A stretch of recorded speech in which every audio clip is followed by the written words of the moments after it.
Hearsay. Overruled. Jinsei. Wow. Hey guys, it's good to see you all. Welcome. Hi guys. Hi guys. Objection. Hi. It's yeah, it's Judge. You weren't even there. Can I do my intro for our No. please? I'm gonna do it anyways. Okay. Hey guys, Seth here. We are beginning campaign 3 of Tenra Bansho 0. Last we left off, our campaign 2 players were brought along to the present by the workings of by the 5th judge, Katsume Kazawa, claiming that the war that they just helped stop would be revitalized through some sort of strange Western sorcery.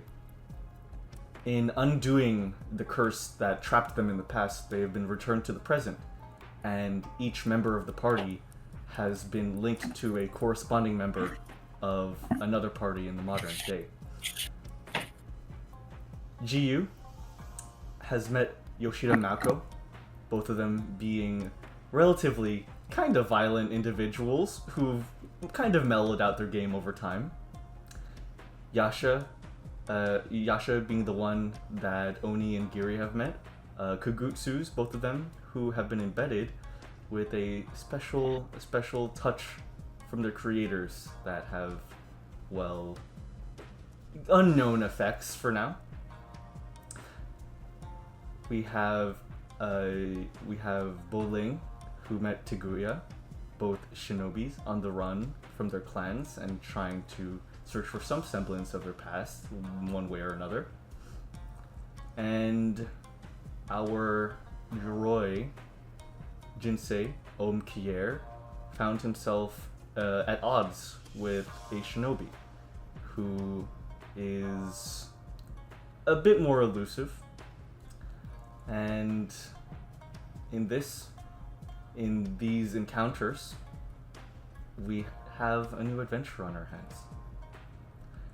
And so we continue with one of the perspectives, as they will hopefully come together. We bring our view upon a metal plate as it's being pulled out from our perspective. A diminutive mechanic with a flashlight in her mouth peers into it, sort of messing around with the functions inside with a screwdriver.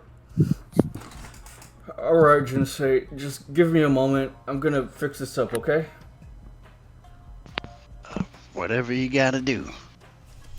Jinsei, you find yourself still inside the throne room of the Lord that you've kind of, you're kind of responsible for heart attack, death. But, it's for the best. He wasn't really the kindest. Magnolia, the mechanic, who has come with you to the present, is fiddling around with your inner workings to hopefully make it easier for you to move around in these indoor spaces without just having to be relegated to a mirror. That tickles. Don't touch that again. No, Jinsei, I'm gonna have to touch it. Just hold still. Jinsei, stop. You're a large, moving chunk of metal. This is very. The spikes start extending from the body Jinsei, a little bit. Jinsei! Porcupine mode engaged. Jinsei, stop that! Why do you even have that? Okay. Sorry. Okay. I mean, I'm just gonna get in here. She just steps inside of your mirror core so she can just work with it without having to worry about being crushed by you. At the moment, you're kind of just surrounded by a mixture of guards of the city, as well as some of the civilians. Chef Crush is there, still handing out food to everyone, since the food isn't going to any lord now. Wave at the kids. They run away and hide behind their parents. Chef Crush kind of, with 2 plates in hand, goes, oh me oh my. I always come into contact with the more interesting fellows. A few months ago, I knew this shinobi. He ate enough bread that, you could have emptied out a village worth of wheat with the amount of bread that shinobi ate. He was mad. I tell you, he was mad. Like a wheat storehouse, or like No, like the entire village. The entire village. He could have eaten that entire village dead. He was something. It's a good thing I won't have to see him again. He'll probably eat through my store of food.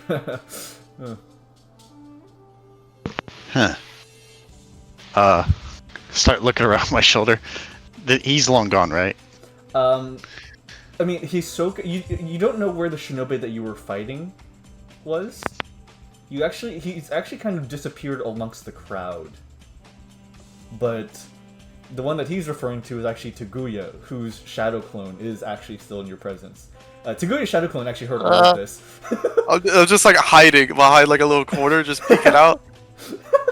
A lot of shinobi in this day and age. Interesting. Well, good to see the profession is still alive and thriving. Chef Crush is kind of just sharpening a knife as he carves a roasted fowl. Is he sharpening it with his own teeth?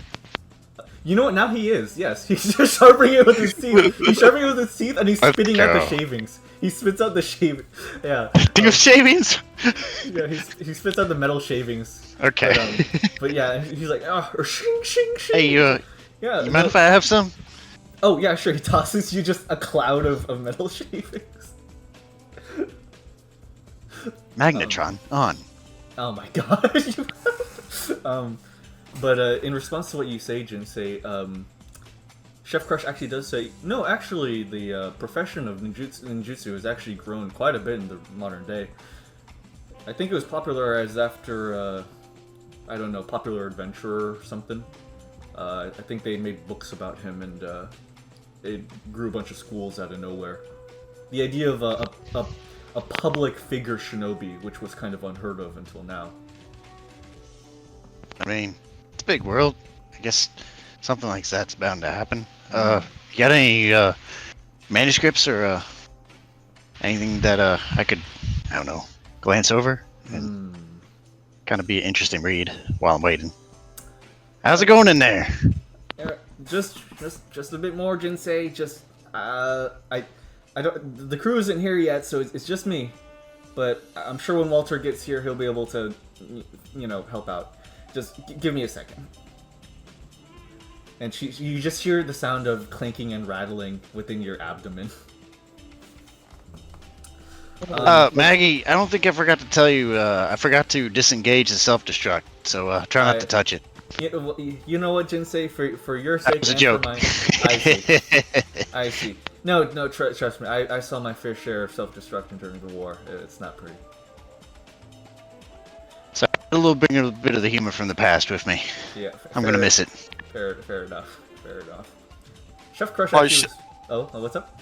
My shadow clone's like crawling over to the cook's kitchen, the food corner, and trying to steal from the little cabinet full of food right underneath him. What? Are you stealth right now? Yeah, I'm crawling on the ground. All right. You know what? Actually, now that it's Act 1, let's roll. Let's do some rolls. Awesome, okay. let's do it. Yeah, please roll for Senses? Let me make sure. Yeet.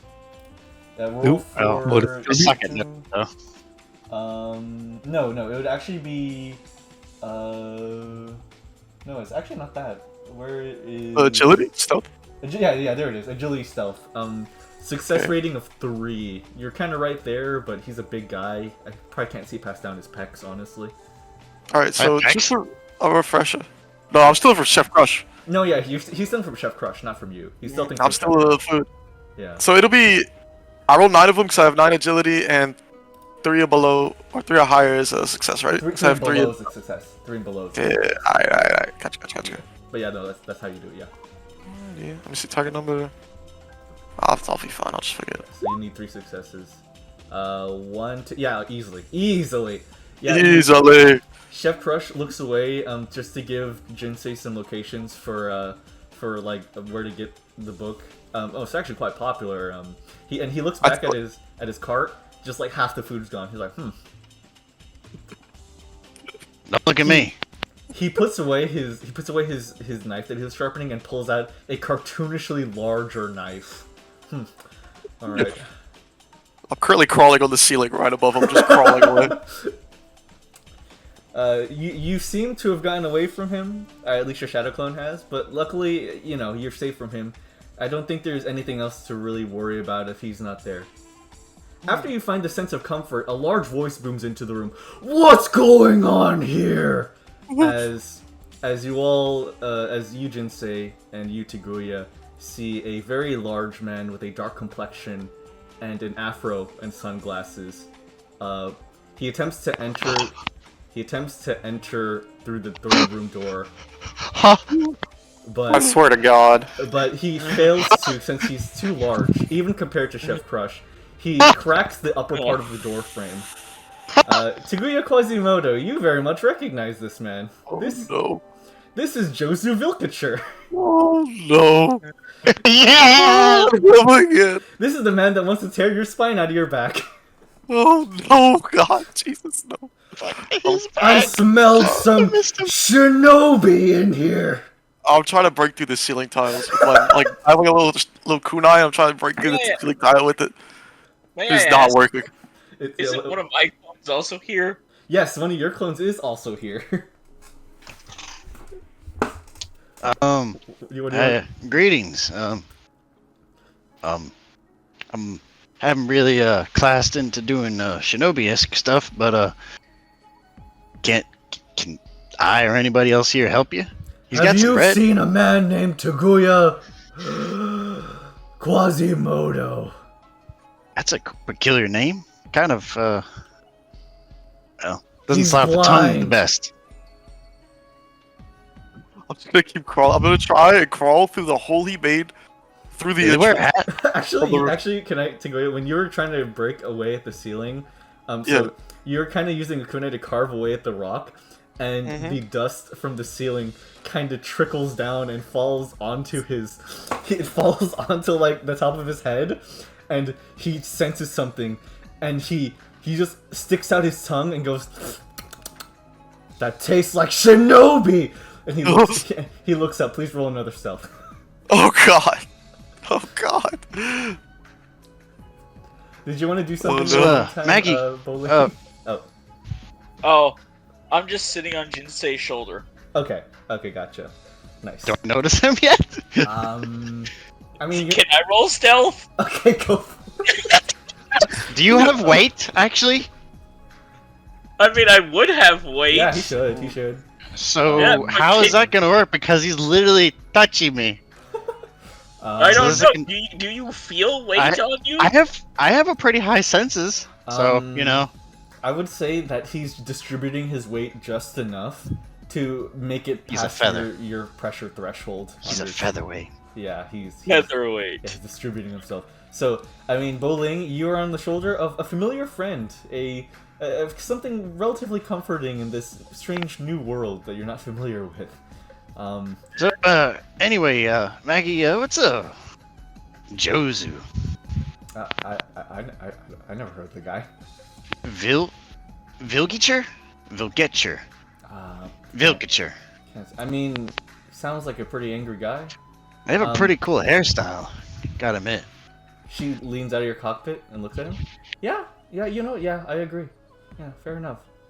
Tiguya. Can you give me something like that? You think? No.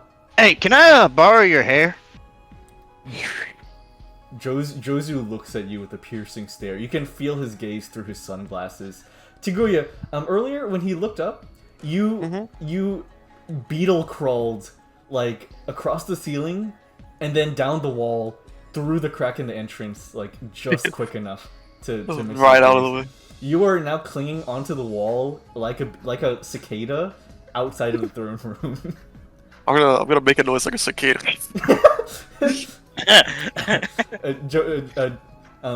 So Maggie says like, "No, Jinsei, I don't think I could give you hair." And Josu says, "You can't have my. What's that noise?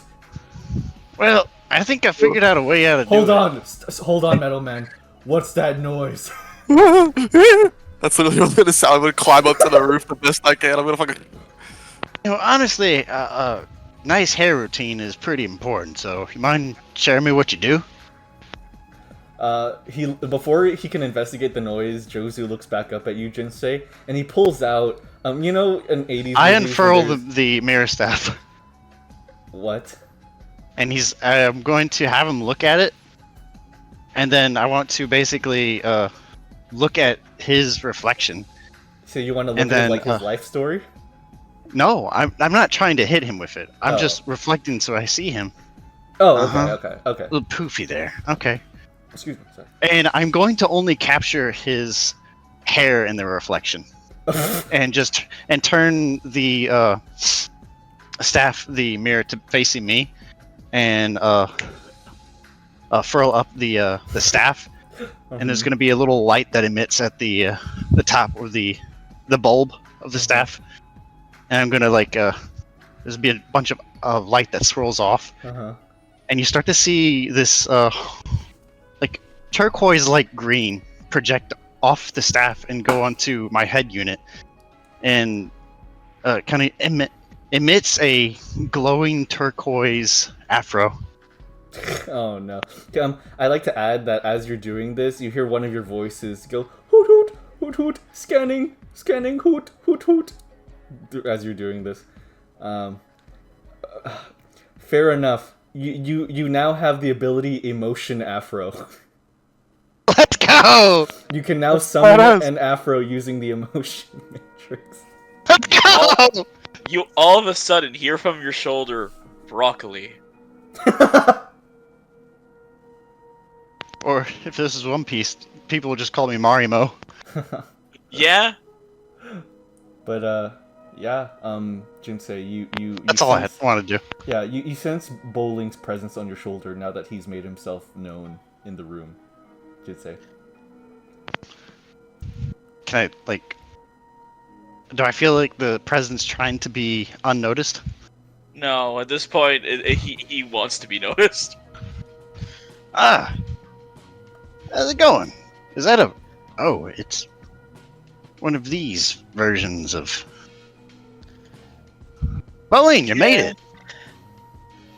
They don't really represent the same way that the original does it? Yeah, what do you think of the doo-doo?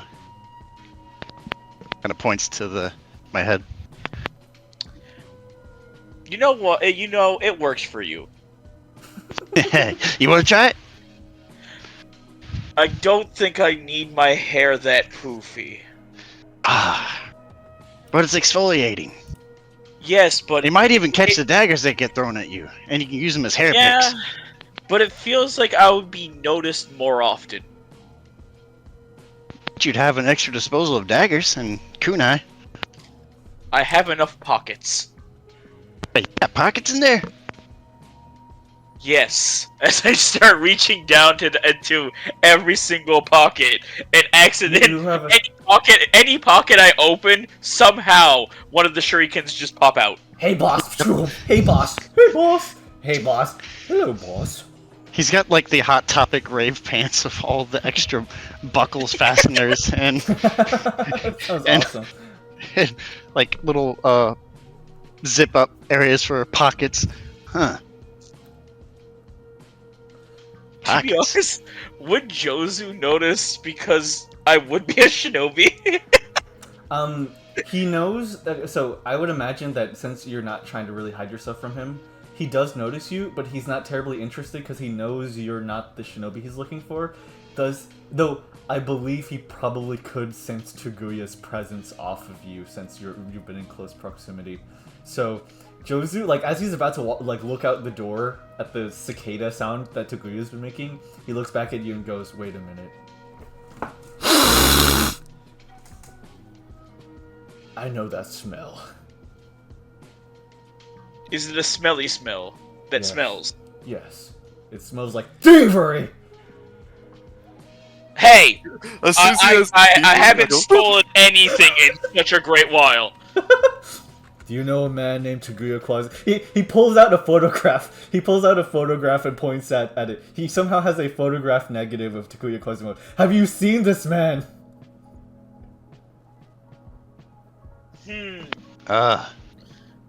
I feel like I've seen something like that. Can you draw on like a bigger beard?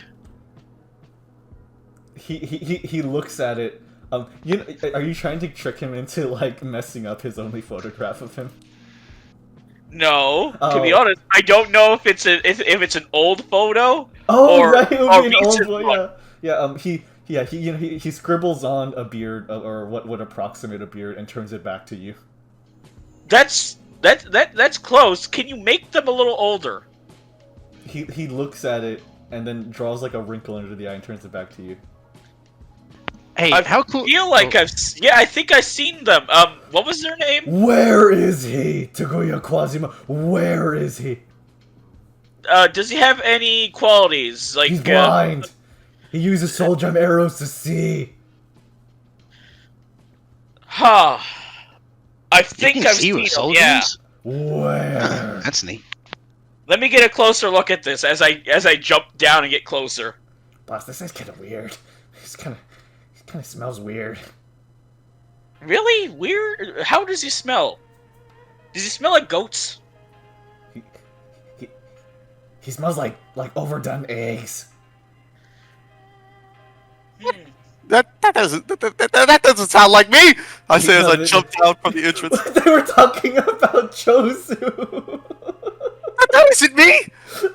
Josu, like you see Josu's back, like his back muscles go from relaxed to tensed up. Have you ever seen that panel of Baki where he flexes his back muscles and they turn into like, the face of a dragon, like a demon? Yeah. That's exactly what Josu's back does. Another ninja. You. Josu turns like towards you, but it's not that he turns his body to you. It's that the stone, like the stone tiling under him, like it turns with him. Like I look at the picture and then look at Tiguya. I'm like, yeah, I see the resemblance. Ike Chitcher. That I don't smell like eggs. Tiguya. Josu? Quasimoto. Mr. Joseph. I've searched for you for a week since the last I've seen you. No, calm down. You.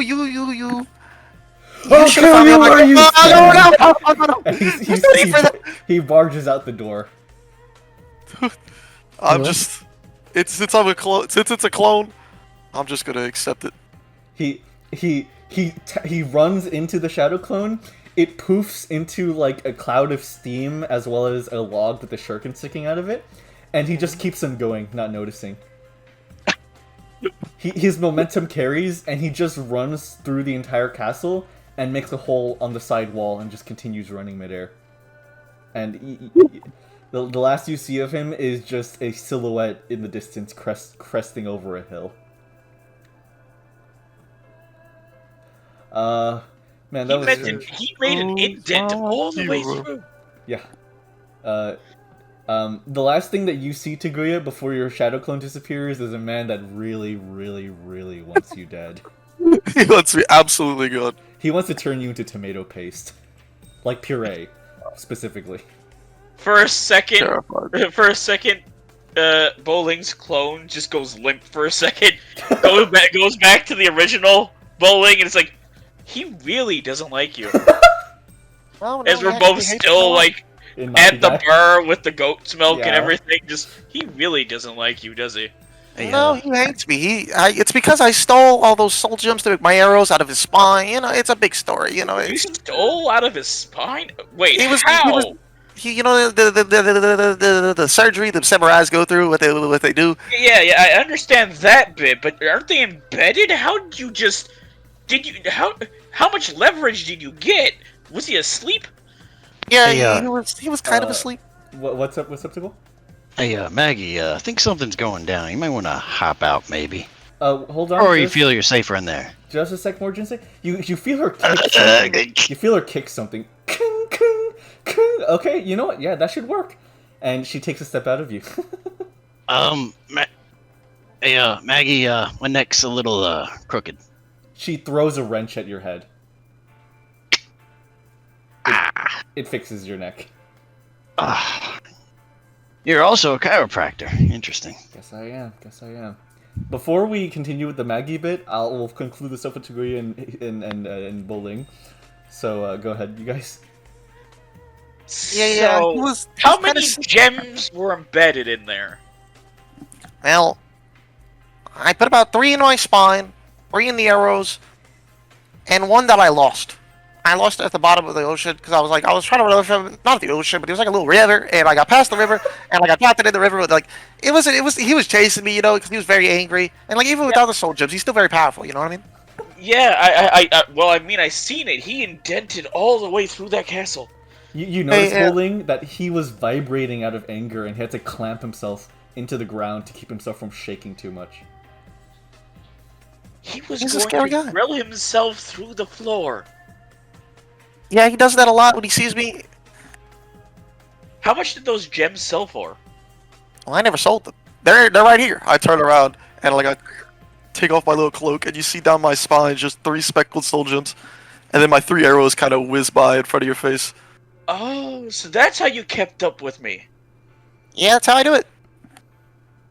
I'm able to see through these things, because I was born blind and all that. No big deal, Yeah. going blind, it ain't no big deal. This world, you kind of just figure it out, you know what I mean? Yeah, I mean, I do. And those arrows don't influence you at all or anything? No, actually, they help me. I ride them and shit. It's cool as fuck. Huh. It's my weapons. My shurikens, they influence me over time. To be honest, if they don't drink any blood after like 2 weeks, I start wanting to drink blood. Oh, Yeah! One of the shurikens turns to you out of the, he peeks out of the bag. You're next. Looking at you, Tiguya. Yeah. It's Yeah. been like a week since I drank blood. I mean, it's not too bad. Do you butcher your goats every now and then?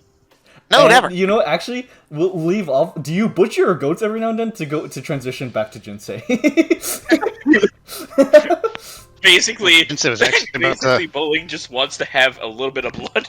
Yeah. What's up, Takkul? So, you two know each other. So you're saying this to bowling? Yes? They're Yeah. there, right? Yeah, I didn't know if you're asking bowling or basically. Maggie. No. As bowling hears out of one of the ears, he just clicks back in as the clone just readjusts itself, and it goes, "Yeah, I'm with him right now." The original, anyway. Huh. Okay. Like we were like we were saying before. How far are you away? How far would we be at this point? You about a few thousand kilometers. As you hear a voice peer through the door. You finally made it! Me Me and Tiguya were here like an hour ago. You see a shinobi, one of these shinobis supposedly under the employ of the woman that you're in contact with, who was supposed to come here first, kind of peered through the door. Oh my god, you guys run fast! Oh. Yeah, I mean, I'm a little old-fashioned. I've trained all my life. Oh my god. Anyways, Even on downtime, I've been training. Alright, so, Jinsei, that's you, right? Big Yoroi man? That would be him. I can introduce myself, you know. I was told about you, I'm sorry. Kind of give you a...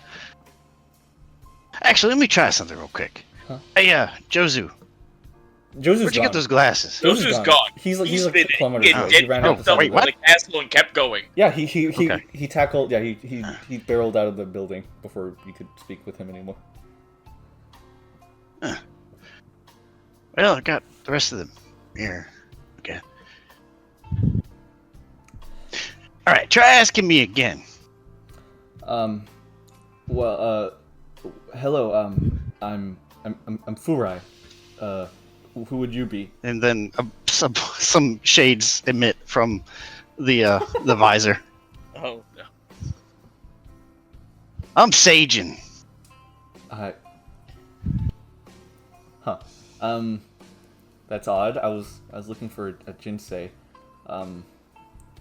You see, if Jinsei were here. Oh, here's Jinsei. I take the sunglasses off. Oh, Jinsei, there you are. You didn't recognize me, did you? No, I didn't. That was a great disguise. Anyways, Aikichit.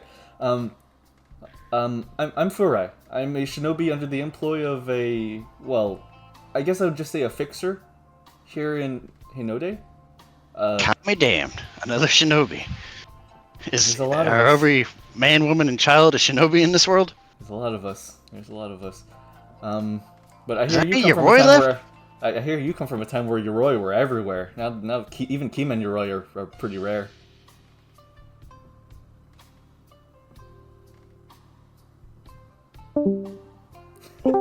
Huh?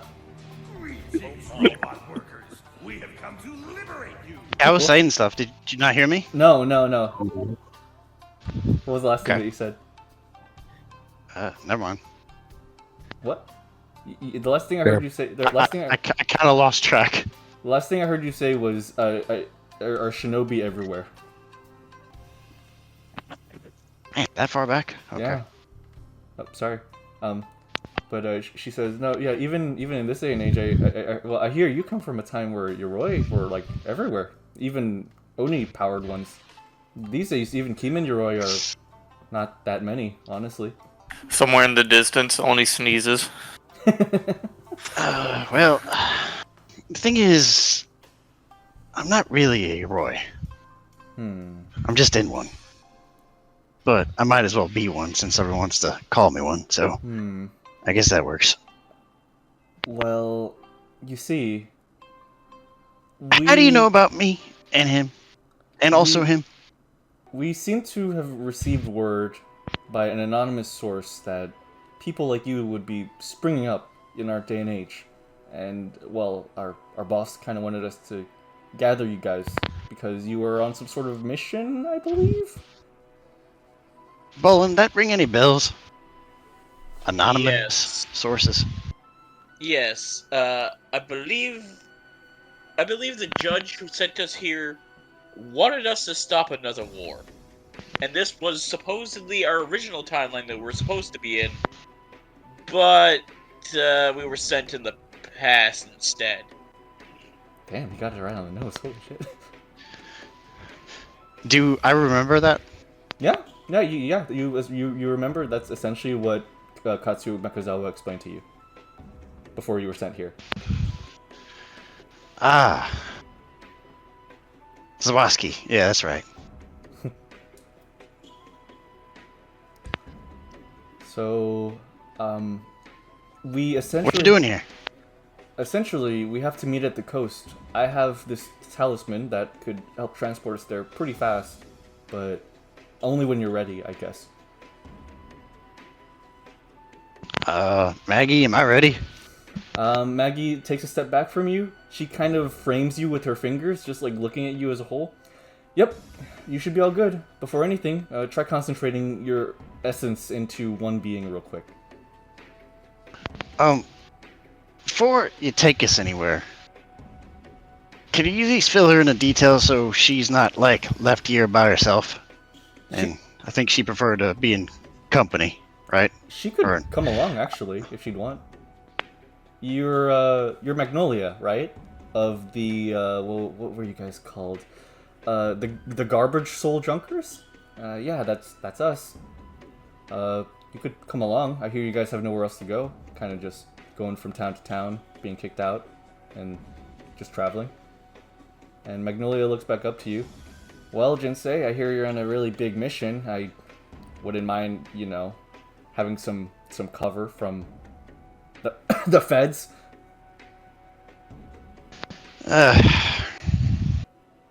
Not really liking that term, big mission. Kind of, volunteered out of necessity, I guess. Not exactly thrilled to be here. I see. I mean, it's better than the war, though, isn't it?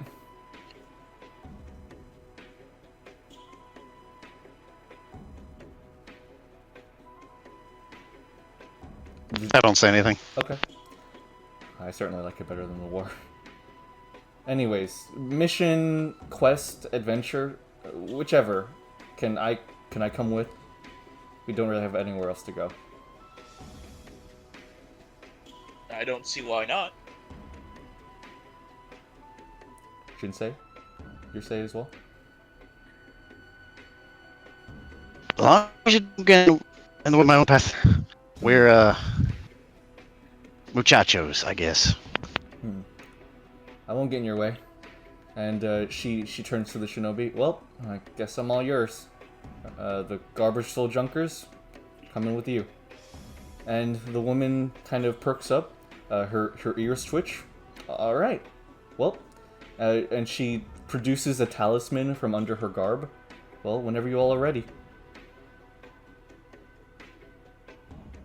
Oh, what is about this other thing you got for me going? Oh yeah.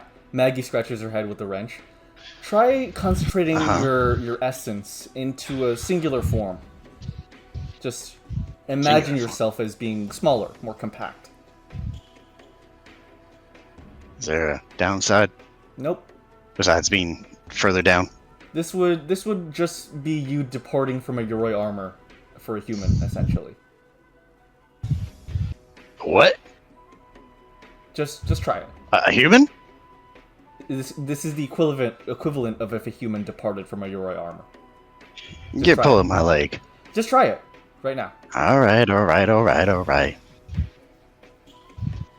I try to think of myself. I say this aloud.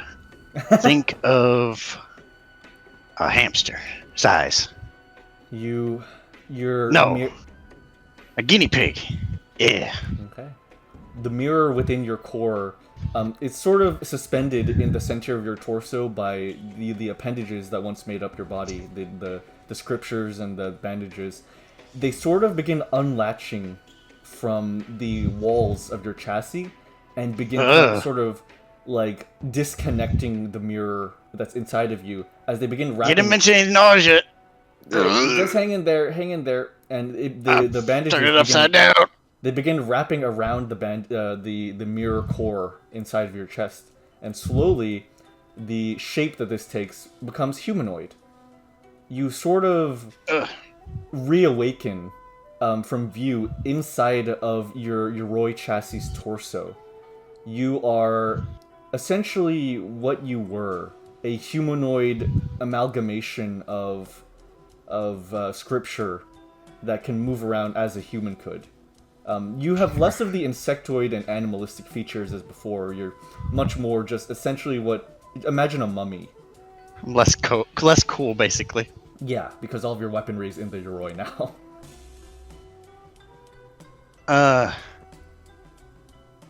I feel a little naked. It's not perfect, but we can fine-tune it over time. We can kind of... Over time, I can help you balance out what weapons you have in this form, what weapons you have in your Yoroi form. But How do I reverse it? Just go back into your core and imagine yourself expanding. See, that's a detriment. Ugh. I guess I gotta get used to it, though. This is, so far, the only way we can get you into tight, human-sized spaces for now. I'll think of some ideas with you. You know I will. Well, she taps her head with her wrench before realizing that actually hurts a lot. Wait, what did she do? She taps her head with her wrench before realizing that actually hurts a lot, so she stops. Hey, let me see. Anything? What, did you smack her on the head with the wrench? Oh, I smacked my own head with it. Oh no, it doesn't hurt. Of course it doesn't. Huh. You sure I'm not hallucinating, like, people now? I'm sure you're fine, Jinsei. Also, how are my metaphysical sense? Like, am I talking the way I was before, or am I solely constrained? No, you're talking the way you were. This is weird. What Magnolia has done to you is essentially allow you to phase between a Yoroi form and a human-sized form. Fun size. Alright. Well, let's go have some fun, I guess. Alrighty. Now it's just time to wait for... Oh, there they are. and you see just a crowd of people in sort of dirty orange jumpsuits sort of come through the door, like, "Oh my God, boss, are we late?" And she goes, "Oh no, all right, everyone, you made in time. Okay, let's see, head count: Walter, Philip, Rivers, Presh, Ren, Gedge, Shen, Mare, Rat, Shami, Haru, Plee. Where's Shrew? Oh, there she is. She's so short. Kampa, Perry, Wombat, Shima, Gale. Okay, yep, that's everyone. All right, guys. Hey, let me try something real quick. Carrying big things without a cart gonna be a hassle. So, reflection of. I summon the staff. Oh, okay. All right, buddy. Time to get in the mirror world, and I'll unfurl it, and I'm going to basically collapse the next chapter into the mirror world form of the staff. Oh, so what would this do? It's stored inside the staff. Oh, okay. Oh, okay. What you mean? The next chapter is. Yeah. Stored in the bow staff. Okay. Cool. Awesome. Is that sounds good? okay? Yeah, sounds good to me. All right. Mirror, mirror on the wall. The next chapter is your core, was it? No, the next chapter is the name I gave your Roy, I believe. Oh, your new chassis. Right. I remember now. Okay, sorry about that. Okay, gotcha. Sounds good. Oh, so you're still staying in your humanoid form. Mm-hmm. Okay, perfect. Okay, awesome. That works out. So now you're essentially just a human-sized individual, and you're carrying a bow staff made of mirrors. Sounds good. Yes. All right. Okay. Well, I'm ready. I think we're all ready. Are you ready, Jinsei? As ever. How about you, Bolin? And what's your name? Your name again? Shadow Monkster. Oh, myself. The Farai points to herself. No. Oh. Yeah, Blindy boy. Oh, he basically turned into smoke as Okay, I missed that part. those who ran through him. Yeah. Did that happen when I disconnected? Yes. Maybe? It was a while ago. It was a while Yeah, it ago. was a while so I'm not sure. But Alright. yeah. Tiguya's shadow clone isn't here anymore. Anyway, to wrap things up so other people get to go. Here we go, I guess. All right. I am not going to go along, mainly because I would probably still need to go to the next person. I mean, I can turn into smoke at any time. Okay. I'm still with the original. Fair enough. Then So I'm going to keep on moving Existential up. crisis. May I Bowling looks to the other shinobi. What would be where would be the next party member's location? I heard that. I heard that Jiyu, your party member, appeared north of here in Judgement Shinjocho. She made it back too.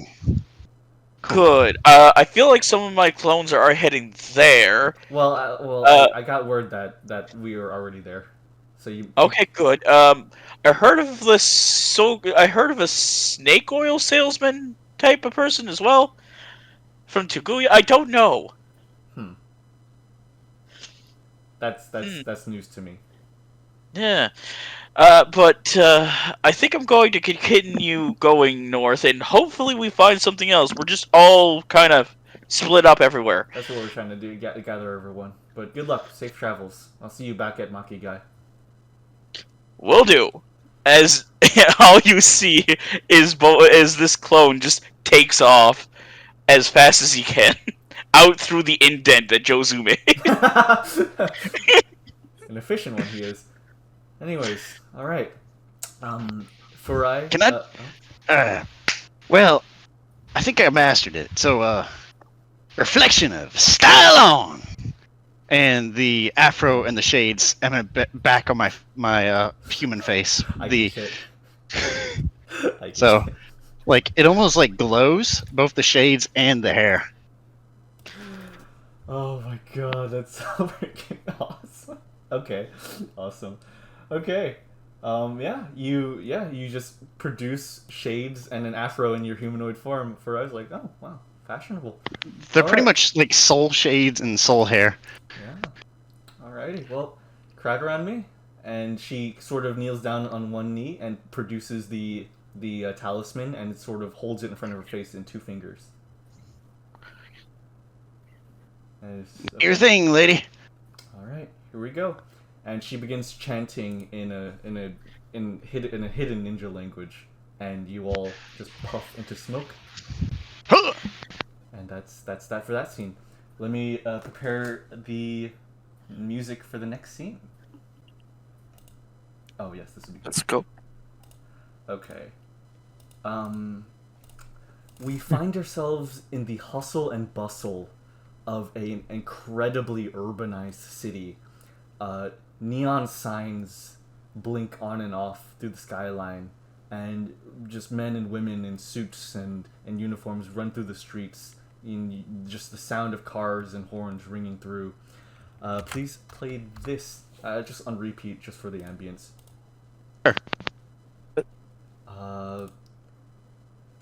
Yoshida Malko and Sakamoto Jiyu. You both have found yourself just in the middle of a hustle and bustle as Inumomo, or as you, Jiyu, know her as just Momo, is speaking with you. You've just destroyed a slave parlor? Question mark? What's up? Question mark? Slave parlor for the fun of it? Question mark? It was funny. It was pretty funny. It was Your Honor, it was funny.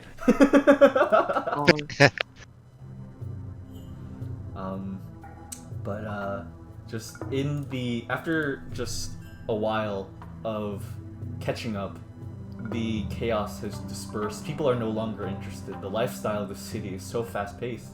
People are just back to their normal lives as though this wasn't even an issue. Inumomo kind of briefs you, Jiyu, and you, Malko, on what is commonly known. Just everything about how it's seemingly that the shinobi group that she comes from got word of 5 travelers coming to the modern day, and that they're trying to gather everyone to help them on whatever they have ahead of them. And Momo's ears sort of perk up. That's about that. By the way, do you know of anyone named Bowling? Jiyu? Who's that? Shinobi wears a face veil, has talking shurikens. I do not recall. What's the other way? Are you lying to her? She has no recollection of anyone. Oh my god. Okay. For some reason, the If she does original not- bowling. For some reason, the original bowling feels pain. If she does not interact with the same person within a week, she forgets them. Is this an actual? That wasn't even detail? a week. That was That was not even a day. Exactly, Jeremy. It's been 800 years. Oh my god. Yeah, it has been that true. long. Oh my 800 years. god. Mhm. But so, do you remember me? Who are you in?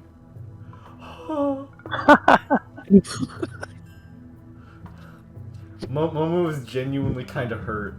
Oh. Critical damage. Yoshida, you remember me, right? I'm Inumomo. I'm the shinobi with the, right? Dog. Yes. Oh, thank goodness. Wait, you're a dog? Yeah. Yes. She's the indexer, right? Yeah, she was the indexer during the war. Now she's a shinobi. Right. I have to burn your library. Yeah. Yes. Yeah, wait. What? Wait. Now I remember. Wait. No.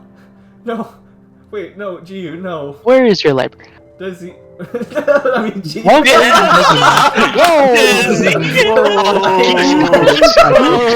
You broke. I keep it to Dezy for breaking. I You became broke so stressed. neutral. I became so stressed about telling Dezy not to burn things that it brought me back to my real life self. Jiyu, no, please. No. Please. I don't want you to burn things anymore. But But anyways, we kind of need you to come to the coast, essentially, so we can all meet up, is what I was briefed on through this message talisman that I have right here. She kind of just produces one that's kind of been a very small one that's put like right in front of her ear. So would you be able to come with me so you could meet the rest of your currently estranged party? You as well, Yoshida. I think they're also assembling the party that you were in as well. I see. Would you both be okay with coming with me? Sure, why not? I don't see why not. Okay. She sort of just calls into the little talisman in your ear. All right. They confirmed. Can you send me the talisman? Oh yeah, through Onii transmission. Yes, thank you. And just in a few minutes, an Onii girl with the horn sticking out of her head comes and she says, "Transmission for Momo." And she says, "Yeah, that's me." And the Onii girl kind of unfurls a parchment. And in that parchment is a pattern for a talisman that Momo sort of begins copying onto her own talisman, a blank one. As she's doing this, as you guys are waiting, Yoshida and Jiyu, you begin hearing a commotion, just people beginning to whisper about like, I hear the factions are kind of arguing and or bickering again. You think another war is gonna come about?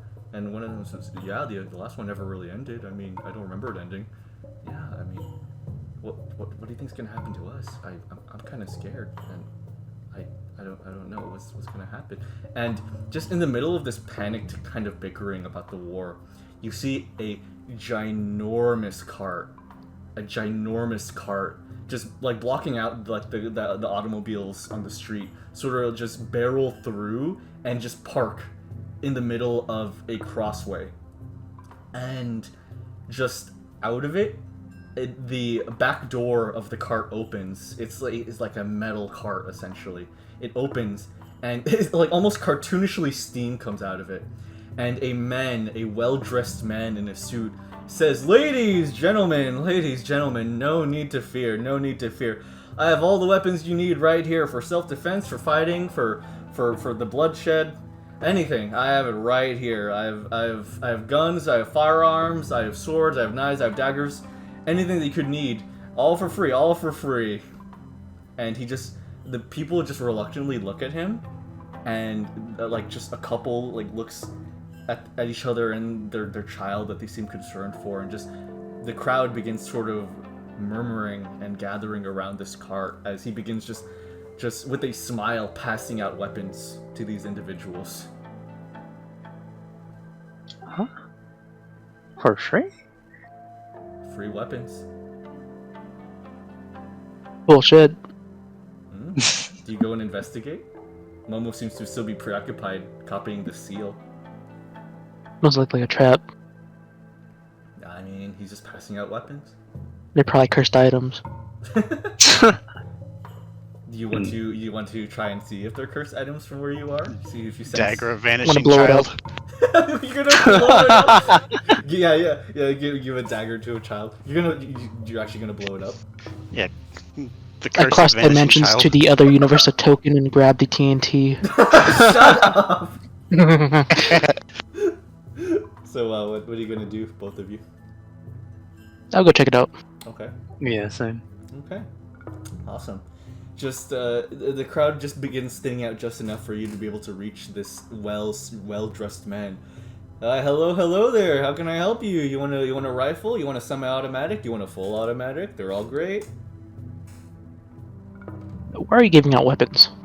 For the eventual war, of course. Do you even know who I am? No.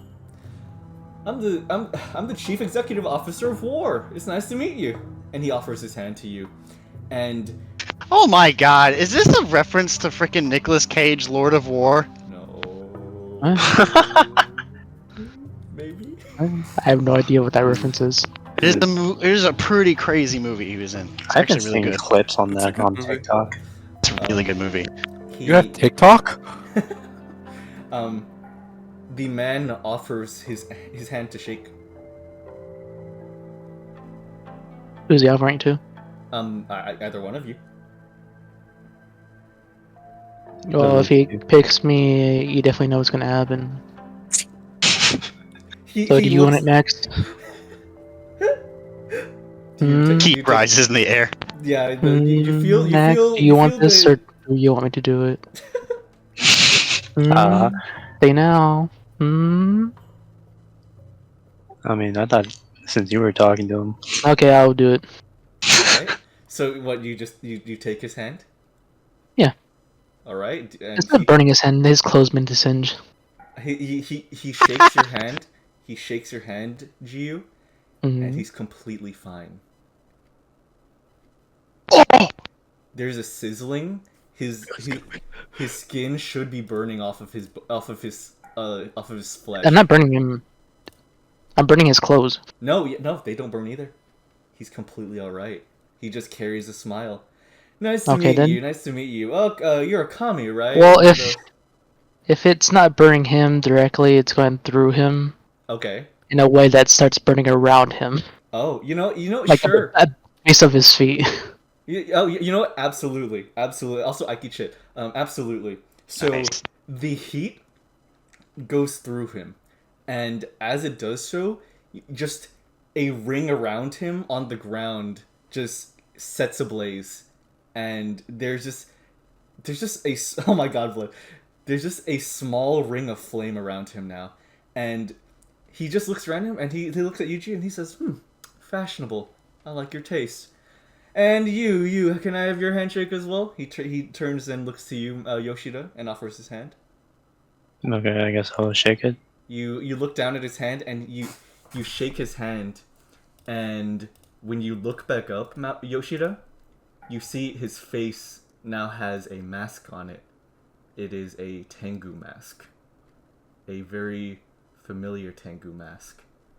Oh. And you hear a voice echo inside of your head, and it says this: you should have took the offer when I gave it to you, Yoshida. Now go. I immediately retract my hand. You retract your hand, and you instinctually look down at your hand, and you look back up at him, and the mask is no longer there. Well, I've made my rounds for today. I'm gonna head back to where I came from. It's nice to meet you two. I hope to see you two during the war. It's gonna be great. And he gets back into his truck. He shuts the doors, and I mean not the truck. Sorry, the cart. The cart just rides off through the crowd, and it just disappears into the hustle and bustle of the city.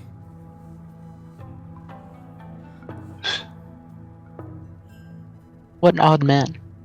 I don't like this. Yoshida, that was Tenge.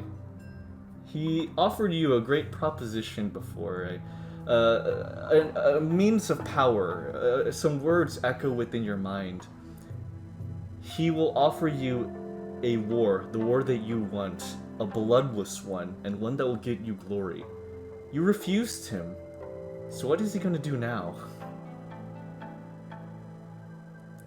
That is the question that lingers within your mind, as just this group of people, now just sort of weaponed in hand, kind of just scatters into the city once more.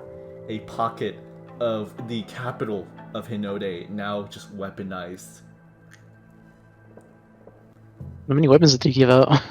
He gave out, like, I believe about 100 people in the crowd received a weapon. Men, women, children. Children? Yeah, children. He gave daggers to children. There's a single dagger left on the ground that was dropped that no one picked up. I'm gonna pick it up. Alright. Well, I don't know. Inscribed on it is made in Yakzan. And that's all you can make out. Yakuza? Yakzan. The land to the south. Ah. I don't know why when I said it just reminded me of that one skit of the Fluffy doing the deeper. Like, it's a very dangerous dagger bedded on the ground. I'm gonna pick it up. I'm gonna pick it up. Yep. No, it's just a regular dagger. Hmm. But Stash it for now. Momo kind of walks over. That was strange. Are you guys all good? What was that about? Something very bad. Really? Did I see him giving a knife to a kid? I've got a knife! No! What's that in your hand? A knife! No! That feels wrong. I feel like you shouldn't give a dangerous weapon to something or someone so gentle. As she says this, a giant kobo like blunt weapon, like a mace essentially falls out of from under her uniform onto the ground. No, sorry about that. That's just mine. And she grabs it and puts it back in her glove. Gentle, are get that sling repaired. Yeah. You know what? Sometimes self defense is necessary. All right, just putting that out there. You know, maybe violence is the answer. I see no problem with getting a sword to a child. I mean, I would understand in the rural lands, but this is a city. Weapons It'll be a great lesson for them. Weapons are almost non-existent here in Judgement Shinjocho. Why not? I mean, it's a city. And people don't really sword fight in the streets here. Why not? It's just a trading hub, really. Why cannot they trade blows to one another, as to respect one another? I mean, it's just not that era anymore, I guess. How weak. But with that in mind, the seal's ready. Are you guys ready to head to the coast, or did you have any more business? Not entirely. All right. I'm ready. All right. Well, I don't think I'm missing. She sort of just looking around her body. Bag, books, mask. Okay. Yep. I think that's everything. All right. Let's go. She sort of kneels down and begins chanting in a ninjutsu dialect, and before you both know it, you see white. And end scene. Next scene. That is entertaining. You just time jump another 800 years. Oh my god. Here, let me see. What would be a good one for this one? Yeah. Now loading. Now loading. Dude. There's a small shuriken spinning in the bottom right. Loading. Play this. Alright. Okay, I just played this over There's just some tips at the bottom corner. Yeah. Remember, always bully Onii. Oh. Anyways. Remember to burn the child. Destroy the child. It is... We cast our view upon a calm desert. The evening is beginning to set in as you, Onii, you, Yasha, and Foolish are walking to a town nearby to the fallen antenna that the bar was under. Onii, the desert used to be so empty when it was a battlefield. The settlements were so sparse, but now it feels slightly more alive.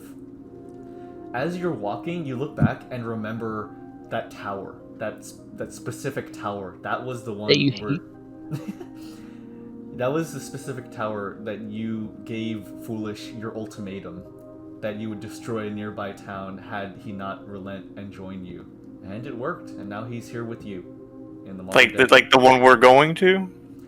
Yeah, I guess, yeah, the one you're going to, yeah, and it now is and the town has expanded. It's significantly larger than you remembered in the past. As you both are walking, I don't believe I figured this out. I mean, I don't know if I acknowledged this when we had our last session, but Onii, as you've spent more time around this Kugutsu, this Yasha, you realize that the entirety of her right arm is just covered in, or is made practically of azuratite. It's all black. Oh shit. Whereas only your fingertips are capped in it, her entire arm up to her forearm seems to be made of this stuff. You feel the power given to you by the azuratite kind of flow into your body, but the energy of the azuratite on Yasha's right arm is strange. If just looking at it, it feels like it's just not being used, not being distributed into her. It's like dormant. Hey, angry child.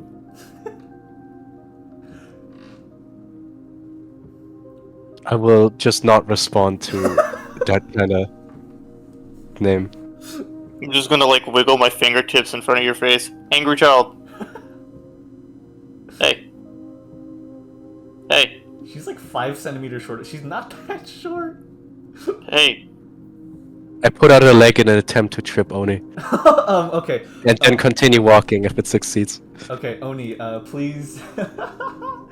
Onii, please roll agility movement with a success rate of 3.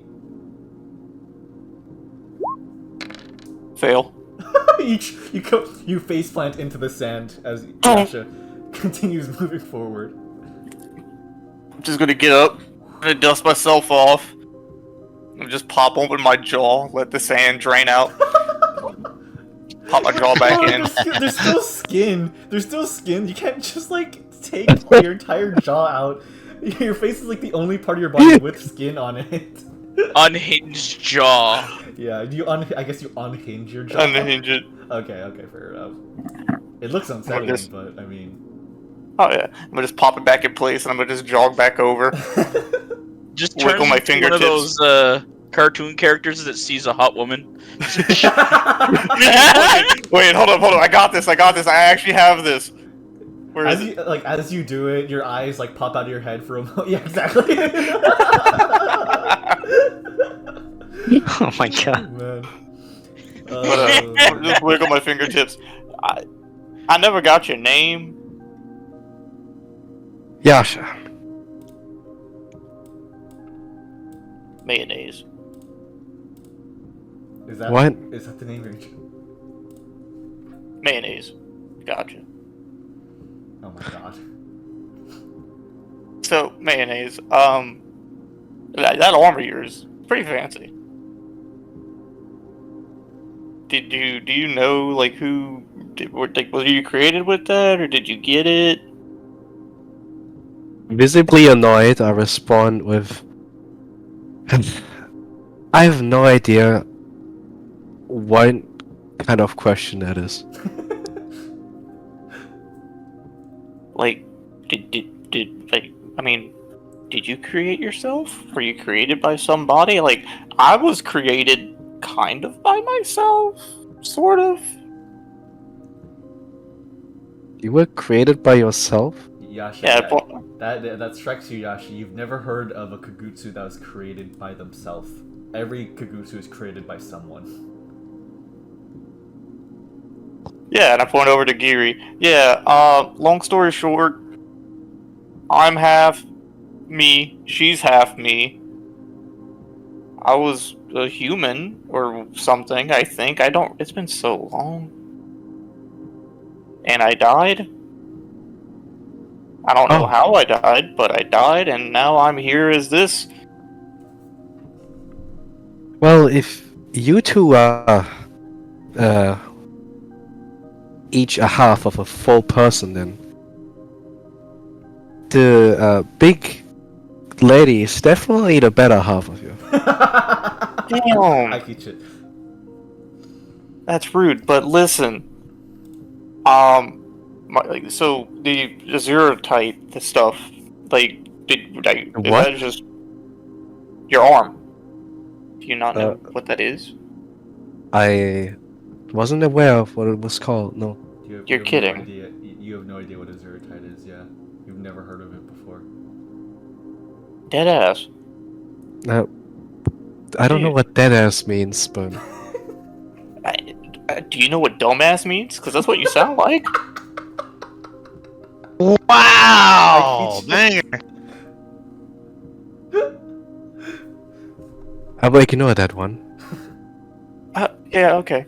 Anyways, listen. That's some powerful shit. You want to trade arms? I will not trade anything on my body for anything on your body. Whoa. Listen. I pop open my chest, and I pull out a loaf of pumpernickel bread. How about for some bread? Yasha, roll I take the willpower. bread. I'm just kidding. And I just stare at it. Okay, so not a fan of pumpernickel. That's okay. You know, maybe how about like what about our food? No, Well, I just drop the bread. I just look at Onii like, really? Okay, I see. You're a connoisseur. Alright, I'm gonna hit you with my specialty, okay? I learned this from Chef Blush. Pull out sourdough. This right here. I don't even. My magnum opus. I don't even know where you're getting this bread from. Don't worry about it. He's the reverse Kirby. You're a Kugutsu who made himself and can will bread from thin air. No. I keep it stored inside me. That's a lot of bread. Yeah. You don't understand how much I fucking love bread. I'm not gonna make any attempts to understand that. Okay, listen. It seems like I'm not having any leeway in taking your arm. And we've already established you can beat the fuck out of me. That would be apparent. Okay, hey, calm down, small child. Foolish leans over and speaks to you, like, for the first time, just in silence after listening. You know, I think if you wanted anything from her, starting with small child as her title is a bad start, my friend. Okay, listen. Foolish, I understand, but we need to. There's a hierarchy here, okay? I need to make sure everybody knows I'm the one in charge. At any moment, I could kill everybody. What does that imply? He likes threatening people with karma and turning into an Azura. I'd enjoy that challenge. I keep shit. Alright, your name's been upgraded to medium child. Might as well just give all the...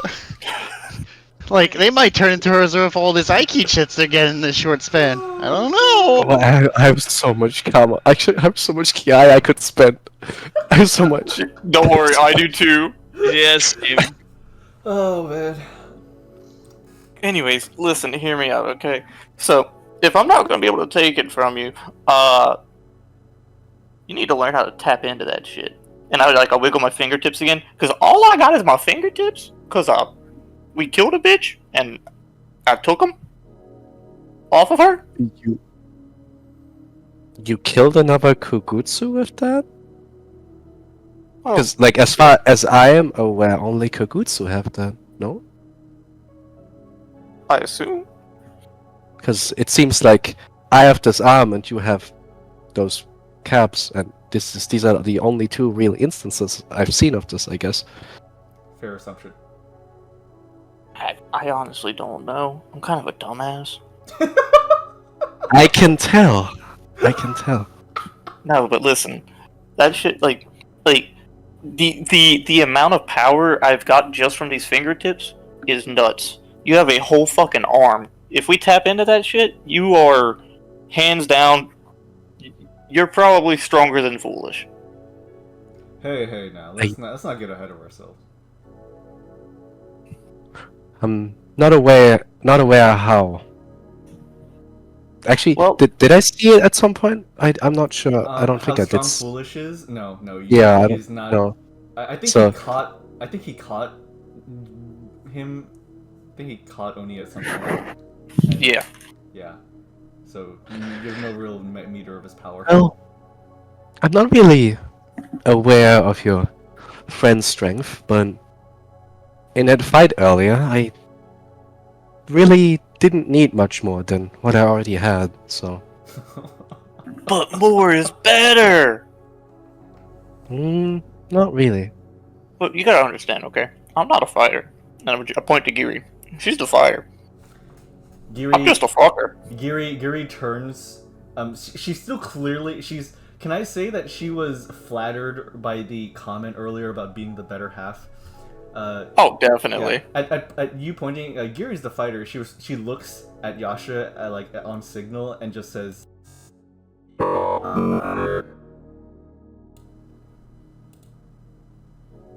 Giri, don't Yeah. say that.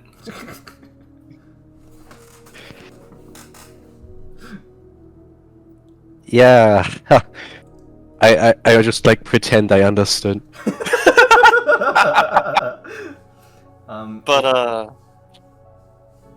But yeah, I don't know. Have I formally introduced myself to you? Ketchup?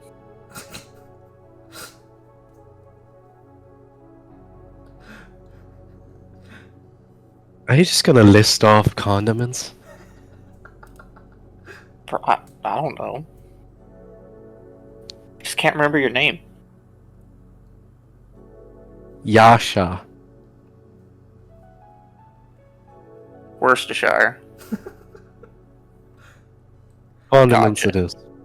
Anyways, you're in the presence of, well, first, Foolish. What an absolutely incredible man he is. Love the guy. He waves at you, Yasha. A wave back. My lovely companion Giri, and most people just call me Onii. Makes it easier instead of having to call me Ishtal, Kurozawa, Iriduo, Selecta, Suro, Muno, Eneru, Nethen.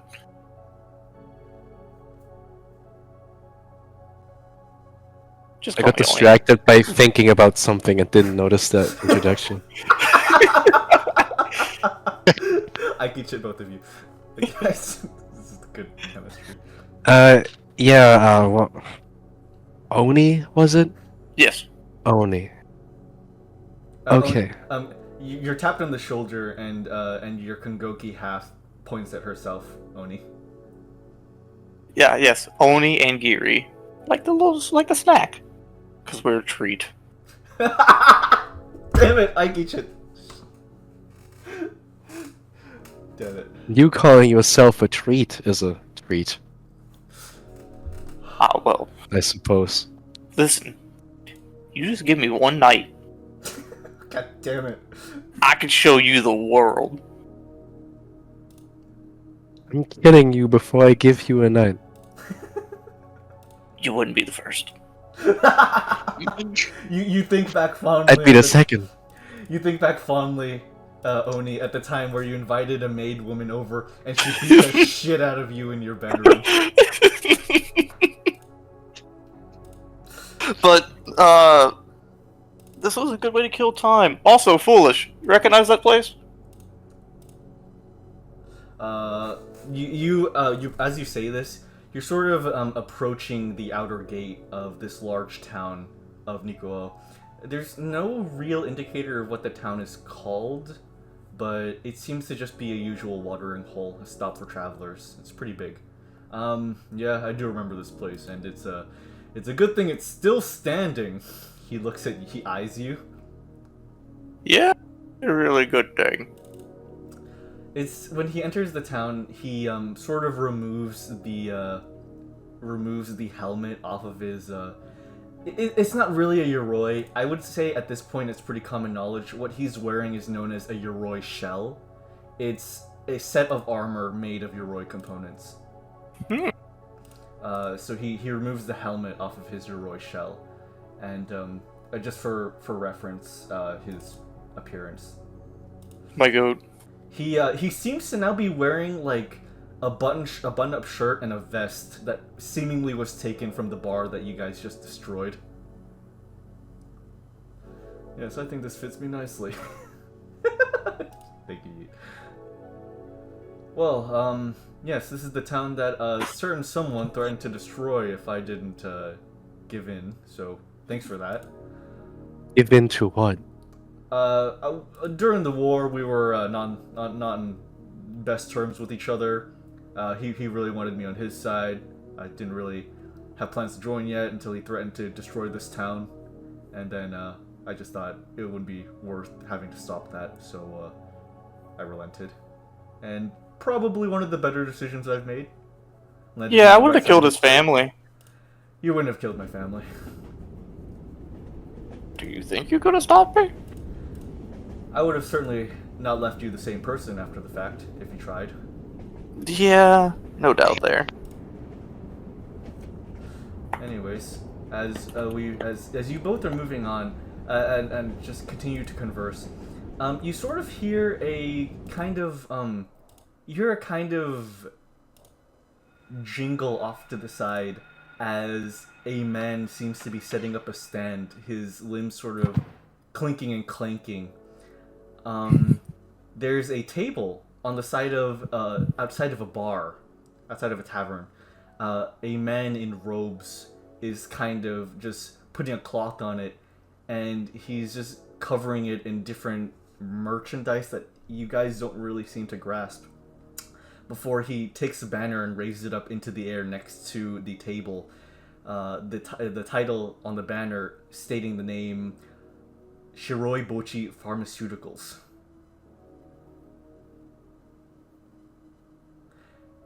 Come on, Hey. Get your medicine, get your pills, get your medicine. I'm gonna lean down to Yasha. Oh my god. Hey. Lean down? Yes. I'm basically leaning down next to your chest. Hey, barbecue sauce.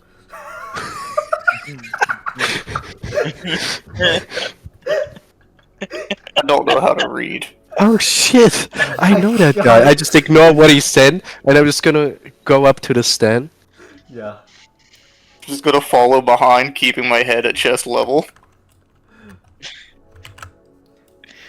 Get your pills, get your medicine, get your pills, get your medicine. Oh, hey there, young lass. You all approach, and you see this robed man. Underneath the robes, you see a faint silhouette of a skeletoned soldier. You both know this for different reasons. Onii, you know this because you fought alongside maybe hundreds of these during the war. These were essentially what made up the foot soldier ranks of both Hinode and Nishibotsu. Oh shit. This is like the mass-produced soldier Kongoki during the war. Yasha, you notice that he, of course, awfully has a big resemblance to Rasu, or Babu Rasu, one of your companions that you used to travel with. It's not him. His eyes glow green. Yeah. But there's a resemblance. Why, hello there, young miss. Fine, sir. Because I can recognize the banner, right? Since Yes. I'm aware of the Yeah, that's pharmaceutical. true. It is the same banner that Rosu carried around. Can I help you? Well, Drug? I am a good friend of whoever you're associated with. Really? You know the... Babu Oh, Rasu? wait. There we go. Really now? You know the boss? I traveled with him, yes. Wow. Wow, that's pretty crazy. Yeah, he's done a lot of this time off. He kind of revived the factory. I mean, I've been dormant for about 800 years, and look at me, I'm awake now. And even mass-produced these, look at these! And he holds out his arm, and within it is a small replica of Dan Dentures, and it just says his famous iconic catchphrases. He goes, look at this! It even talks! And he presses a button on Dan Dentures, and the little Dan Dentures figure goes, yeah, isn't it nifty? Who the Incredible. Who the fuck is that? It's our I'm mascot. glad he's found something to do. Yeah. You're looking at the new, I guess not necessarily corporatized, but more of an independent group. But Shiroi Bocch Pharmaceuticals, where you go around, sell cheap medicine to the people who need it, and sell shifty, less reliable medicine to individuals who are looking to experiment. Yeah, would you want any? I'd be interested in some normal medicine. Yeah, okay, normal medicine. You're right, so you need a wooden patchwork kit. God, I could understand you better when you weren't so echoey. I was kinda... Oh, sorry. How about this? Yeah, that works. Okay. That works. That's a perfect balance. Okay, Thank yeah. you. Yeah, so you're, how obvious is it that you're Kagutsu? Like, he can see your arm, right? Like, are you trying to hide that you're Kagutsu? I usually just don't mention it, so Okay. it's not immediately apparent. Okay, gotcha. Alright, well, medicine, I also have a skin, like a patchwork kit just for extraneous wounds. Are you sure you don't want these pills? They could turn you into an animal, or maybe a man. Maybe me. You know what? Are you having an existential crisis? No, never. Okay, that was very quickly done. A Kogoki would never have an existential crisis. Now that I recognize how silly my question is, I must apologize. No, he wasn't even being sarcastic. He's just kind of oblivious to how he feels about things. Well, you know what? I think you got me. I'd be interested in some of those pills. Yeah, that's great! He hands you a medical kit, and he hands you a small pouch of miscellaneous pills that resemble jelly beans. The Bean Good. Boozle bag. No, it's worse. Yeah, what about you, fine young handsome man? I wasn't talking to you. I was talking to the man behind you. You're not quite that handsome. Foolish just kind of blushes and touches his cheek. Oh, that's just too sweet of you. But no, I assure you, my friend Onii here is quite the looker. I promise. You just gotta look past some things. Yeah, that's a lot to look past.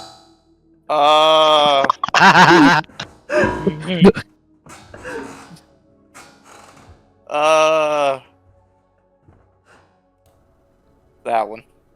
I just point to a random pill. Well, real quick, he leans in.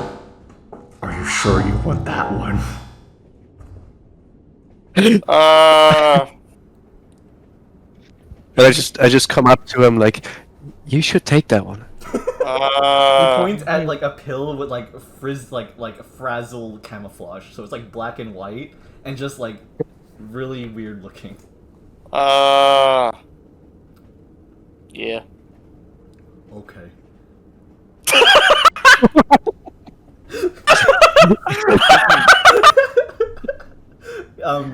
Yasha, so he charges you the appropriate amount of mon. So you both, that's not that much mon. So essentially how it works in Tenra is mon isn't calculated like exactly, it's just sort of a relative amount. So you guys are still well off. Oh yeah, I didn't expect to go broke from from like a million. jelly bean like pills. Yeah. But yeah, so I just mark down somewhere, Yasha, that you have a medical kit and a bag of assorted jelly beans, and Yeet, you have a very disconcerting looking jelly bean pill. So concerning jelly bean pill. Concerning jelly bean pill. And as you guys write that down, he goes, "Yeah, thank you for shopping at Bocchi Pharmaceuticals. Come again for all your miscellaneous needs." Yeah, miscellaneous. I stopped and continued recording by accident, so I'm gonna have to paste the two recordings together. Incredible. You stop recording? What? No, I literally for a sec clicked the stop recording and then continue recording button, so I'm gonna have to paste the two audios together now. So, damn it. It's okay, it's fine. But let me just make sure that's all good. Yep, okay, all good. But he goes, "Yeah, thank you for shopping at Bocchi Pharmaceuticals. Come again for all your miscellaneous needs." God. There we go. God, I need to get that to work. I'm just gonna like look around. As you guys are finishing up, you hear a voice behind you. "Oh my, that sounds really fun. Can I have one of those?" And from behind you, a very large, imposing shinobi woman sort of is like just looking, is just kind of is between you two, and just begins like looking through just the stack of pills. Oh yeah. Mommy. She's very tall. You recognize her, Yasha. It's one of Hebi-Zai's women. Which one? Kjær Rose. Oh, the frog. Tall frog. Okay. Yeah. Oh, right. I was here for a reason. Oh, yeah. Hey, Yasha. It's good to see you again. Hey there. You must be. It's Onii. That guy is just called Onii. No. Big lady. Giri. No. I wrote down his name somewhere here. She takes out a small slip of paper and she begins unfurling it, and it gets like unnaturally long. Ah, Jesus Christ. Onii, Wait, it is. Jesus Christ. Yeah. How do you know me? Well, she begins explaining to you the same thing that was explained to everyone else. How, her faction was tipped off about travelers like you being kind of thrown through time to this modern era, and how you all are supposedly going towards doing some certain goal that they're not entirely aware of yet. Her goal here is to gather you all at the coast to be picked up. Who do you work for? I work for a shinobi named Hebi-Zai. We're the let me make sure I say this right because I have the note for this. Let's see. We're the Debotsumori trauma group. Okay. Foolish perks up at the name Debotsumori. Huh, I used to... Man, that's what my bar was named before I sold it. To a shinobi woman. Oh, I see. See, I have two questions for you. Yes, what is it? Alright, first and foremost, most important question. Yes. You single? There's only one of me. She smiles. She's missing a tooth, and you see that her eyebrow is kind of singed. I like lean to Onii with like my hand covering my mouth, like she's kinda not all there. I lean back, cup my hand where it's facing away from Yasha and towards her, and I said, "That's how I like it." As she leans in to like listen to what you're saying, she injects a needle into your arm. Mine? Yes. She injects a needle into her arm and draws blood. She draws blood. Sap. We're thinking about it. Sap. Sap. I just stare. Hey. She looks into the needle. Healthy. For the most part. To be fair, it also could accidentally enter a compartment he has for more bread. I realized that had what you just said, Neutral, had the same cadence as Edge. Word. Alright, now for the less important question. Yes. Do you know anything about the Southern Shinto Brotherhood? The Southern Shinto Brotherhood? I guess they're kind of well known, but only at face value. They're an organization. I don't know, they're a company. They do something. I thought they were just a religion. But You didn't ask me about the Shinto Brotherhood. Okay, listen here. Calm down, mustard greens. So stupid. Okay, good to know. Alright, so, where are we going? To the coast. Here. She reaches into her garb and produces a talisman. This could bring us right to the coast, to the talisman that's been placed there. Are you ready? How do we use it? You don't know how to use talismans? God. Like this. She just really quickly says a very short chant and then you're flashbanged. You specifically, Onii, like, it's pretty fine for Yasha, but it's very unpleasant for you. I'm completely unfazed.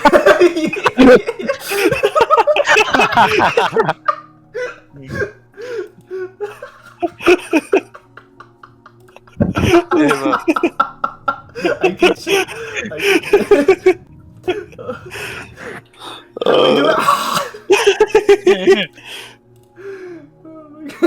Okay, but as the desert sands roll across the dunes, you all disappear into a plume of light and smoke.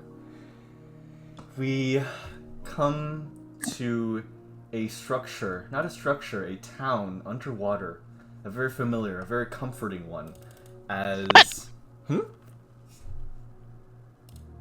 No, nothing. I was just Oh, okay. familiar, maybe. Half familiar to some people. And here, let me pull up the music for this. I have a very long music playlist now. Let's see. Where... Oopsies. Oopsie. Look at my anime collection. It's so esteemed. Oops, my music playlist. Oops, my music playlist. There we go. My chaos. Alright, Collection. play this in loop. Okay. Thank you. Tiguya and Boling, you both, I just realized you guys didn't show up to any of the other locations. No! To be honest, you kind of skipped any intros. Yeah, sorry. We were late. Yeah, sorry about that. So we're late. Yeah. You want to ran be a little late. shadows? You guys running late? No. No, to be honest, don't embarrass yourself. you would have beat the other shinobi there. So essentially, you both are kind of in your daze with your shinobi shadow clones running around, and Zoe kind of bends over and taps you guys on the shoulders. Guys, Who the fuck are you? Zoe, it's me, Zoe. Hey, what's up, man? Hey, yeah, man, it's, I think, we made contact with your teammates already. I don't think you need the shadow clones anymore. Oh, don't worry. Oh.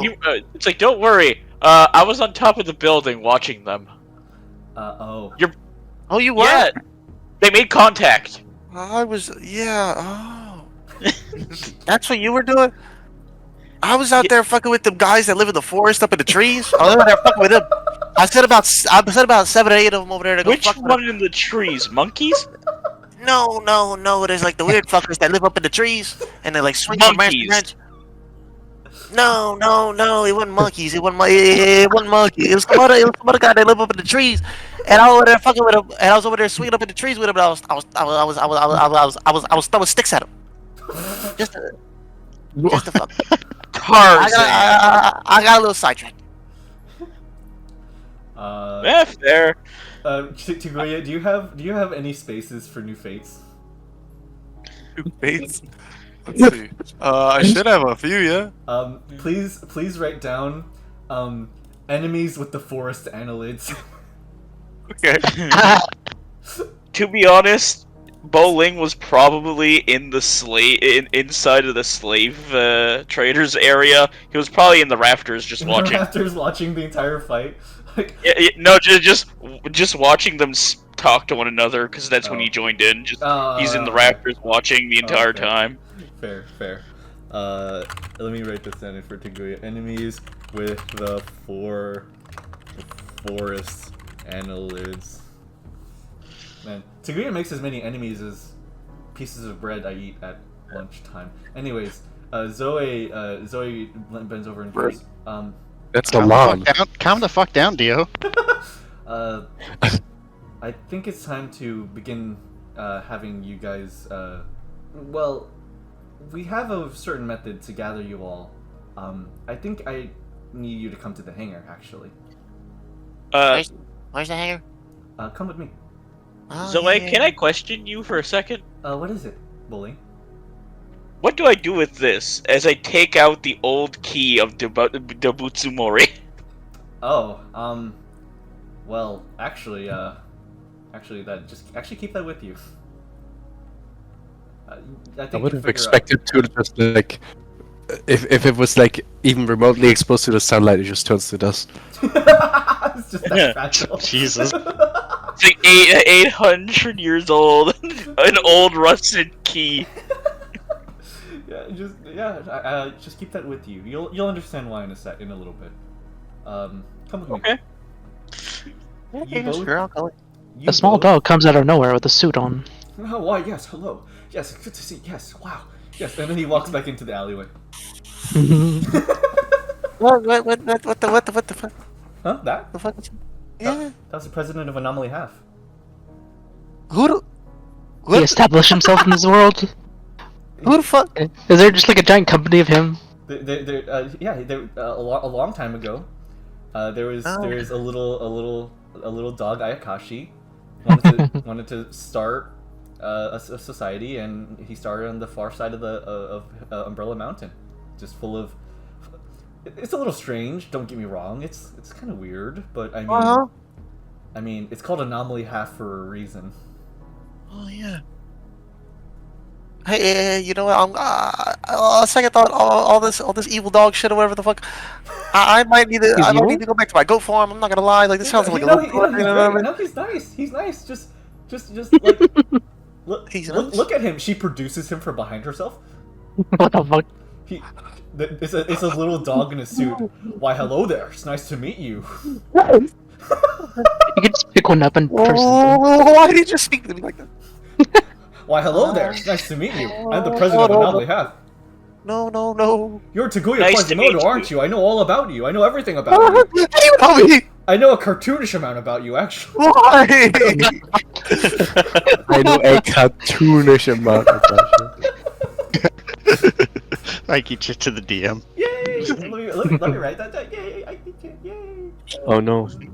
Yay! I can use this later during a combat sequence. No. Oh. You armed him. That's the point. Yeah. Turns the dog into the Ashura. No. Scary ass It's still dog. the same, but he has like this dark aura around him. Okay. It's just like slanted eyebrows, just angry eyebrows. He drew him on there. Here, let me pull up an image of the dog president.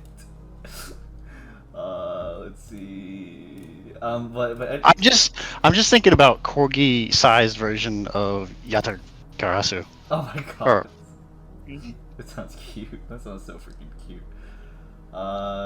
Where it's right here. But yeah, it's just. Oh yeah, there it is. This is what he looks like. This evil dog like You're amazing. I just know in my heart of hearts that thing's evil. I just know it. He sticks a finger up. We're still out in the ballpark about that one. And he walks away. what the fuck? You remind me of someone. Do you know Momo? Who? Oh! Momo, I don't know any Momos. Is he afraid of dogs? Me. Are you afraid of dogs? Only a little bit. I see. Keep doing what you're doing. And he jumps off of Zoe's hand and just hands behind back, just walks back into the alleyway, making this exact sound effect. But damn. Oh my god. I'm gonna enter the fetal position with my hands, my two fingers in front of my face, summon a shadow clone, and make him pick me up and dust me off. What? I'm so... Zoe. Alright, I'm fine now. Okay. Zoe, I feel like next time I try to make an escape, I'll make a dog. That would probably only apply to if you're trying to escape from Tiguya, to be honest. At this point, you guys make it to an elevator. To be fair, he was the only one to keep up. Oh, yeah. Tiguya is one of the best shinobi around here. Luckily. That is until you get to Hebi-Zai. Yeah. You guys are going down an elevator now. As despite being in a metal box, you still hear the ocean ever present around you. The elevator finally reaches the bottom of the structure that is Makigai, this underwater city, and you find a large opening. Just this large open space where, in kind of birth, are like just a bunch of these whale-shaped Yoruis that are kind of like at birth, and you're hooked up to cables, just like, you know, charging and refueling and have maintenance and stuff. Just mechanics running around and preparing things. Zoe points to the end of the hangar nearest to the airlock. It's over there, and she kind of brings you guys closer to that general location. You kind of pass by these Roys are huge. I mean, you rode in one of these, Tiguya. Yeah, But, they're nice. I'm guessing these are newer models to what I've seen. They're pretty new, but they seem to be retrofits of old war models. It's just that you never saw the people of the ocean fighting. Ocean people? You never like were in a situation where you were at the coast seeing warfare happen at the coast. But these were essentially used for amphibious warfare. Am I seeing flippers or mermaid tails? You kind of see all very like they look like whales, except of course more geometrical. But you see that they can kind of variably transform into a kind of towering humanoid form.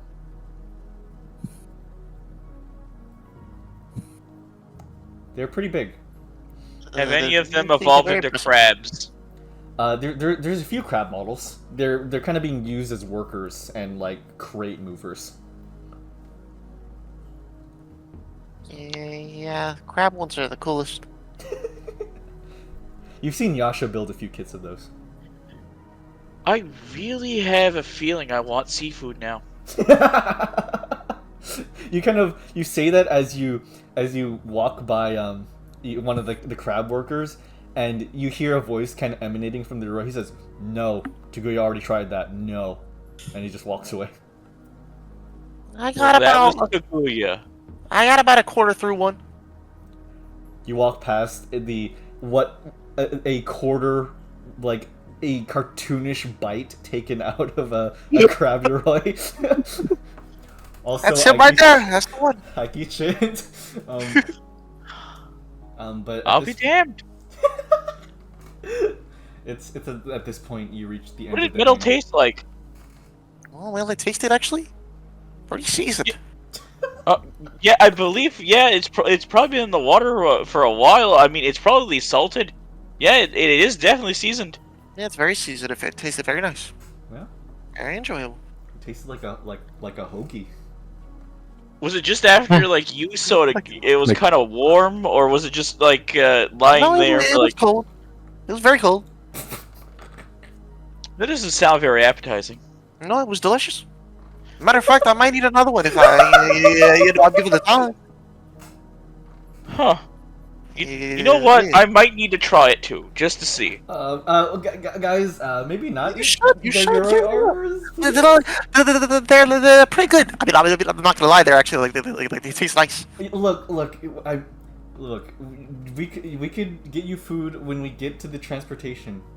There's a lot of food inside that you can have. Okay. Okay. What about fresh blood?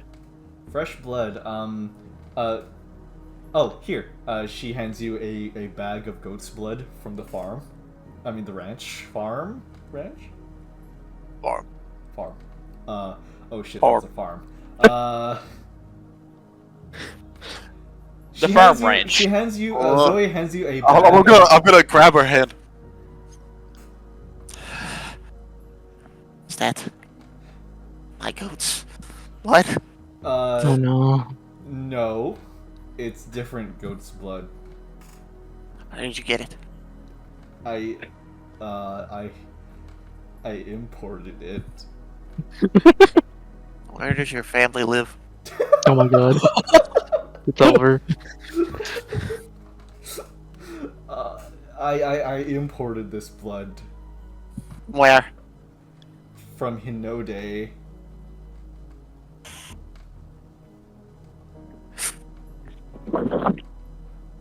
Okay.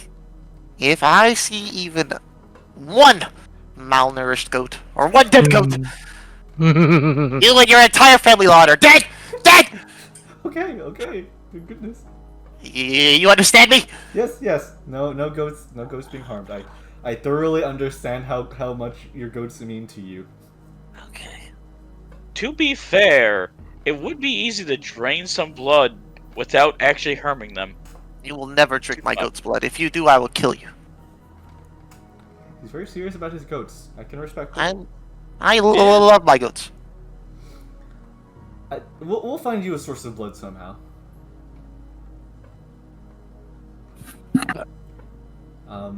So as you both are, you both continue walking, you reach the end of the hangar, and what you find is an interesting sight.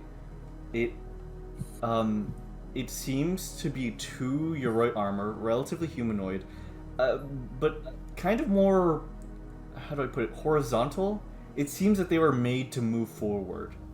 And upon their shoulders, there are these carts that appear to resemble train carts. The two Yorois sort of carry these train carts like as though they were big logs. And one is sort of standing in front of the other. And they're both kneeled down on the ground, essentially. Palm upwards on the floor, as though for somebody to stand on. We gotta stand there? Yeah, it seems like it. Go inside. Let's go inside and meet our benefactor. Alright.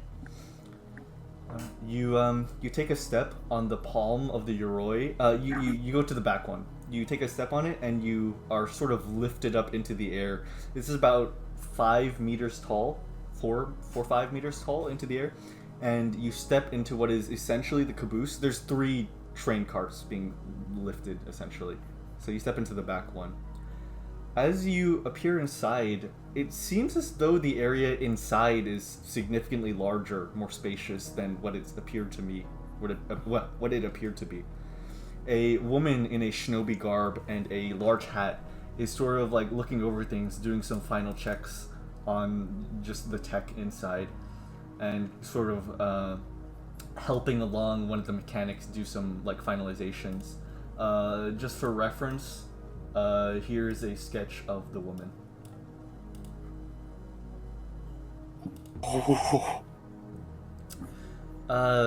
Hebi-Zai, the first Suro here. Ah, yes. Good to Hey, what's see up? you. I'm My seeing name's- you again. My name's Hebi-Zai. It's, I introduced earlier, but just formalities. Hebi-Zai, I'm the leader of the Botsumori trauma group. I know you, of course, Tiguya. I'm your fixer. But, Yeah. Wait, what did you say? I just think, yeah. Oh, okay. But you, Bowling, you're new, and so are your friends. Across the sea of time, eh? And she kind of takes a drag off of the stick pipe that she carries in her fingers. That would be true. Alright. Well, an anonymous tip told us of you guys existing, and that same anonymous tip gave us the blueprints of this. It's going to be what carries us across the lands, it seems.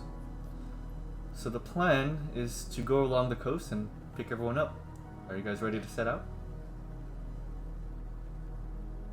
Oh, we're setting out right now? Yep. Yeah. When you guys are ready? Right. And my guess, that tip that let you know about us was most likely Katsu Mekazawa.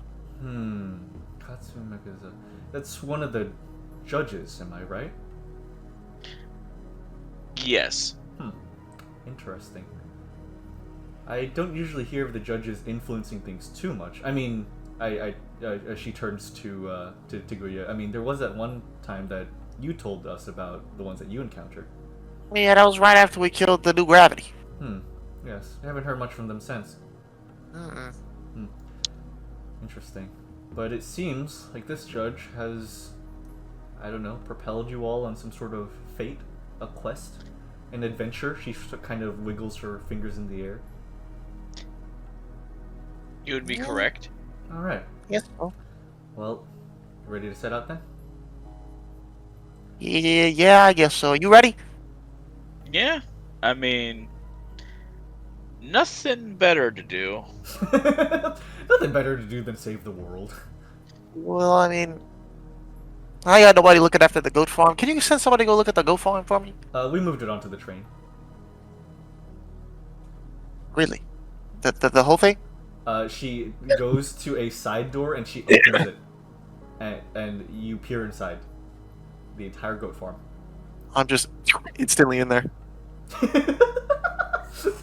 I was just among my goats sitting there in my little lawn, my rocking chair, just rocking back and forth. Zoe kind of leans over the door sill and says, "Thank goodness I imported that plush." How are the goats not afraid? They're resilient goats? Zoe kind of tilts her head. I have an arrow like pointing right at it, like doing a loop-de-loop in front of his face.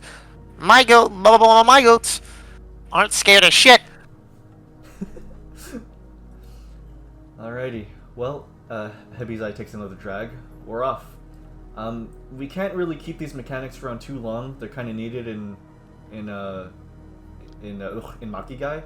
So along the way, hopefully we'll find a replacement mechanics operators. We'll see. All right. She kind of like goes to an intercom, twirls her fingers. All right, let's set out. The coast of Yaksan. I'm sorry, the coast of Niko.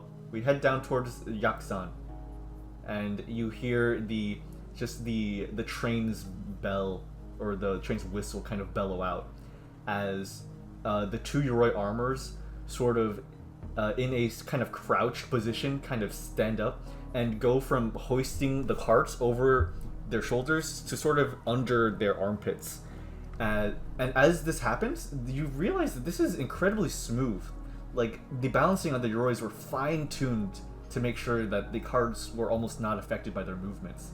They begin kind of propelling themselves forward into the airlock as the water fills up the ballast and the door closes behind it, and the door ahead opens up, and you both set off. You, Tiguya, you, Boling, Zoe, Hebi-Zai, and the temporary train crew. And the train picks up speed as the Yorois use their thrusters and heading northwest towards the desert coast. A large flash of light. Here, actually, let me find new ambience for this. Let's see what would be best for this.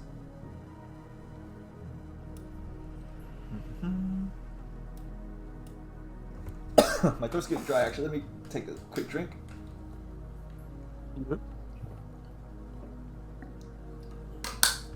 All good. Alrighty. So, you know, let's just keep on this for now. So, Yasha and Onii and Giri, you all kind of, in a flash of white light, appear at what was essentially a beachhead. You, Onii, are still reeling from the bright light.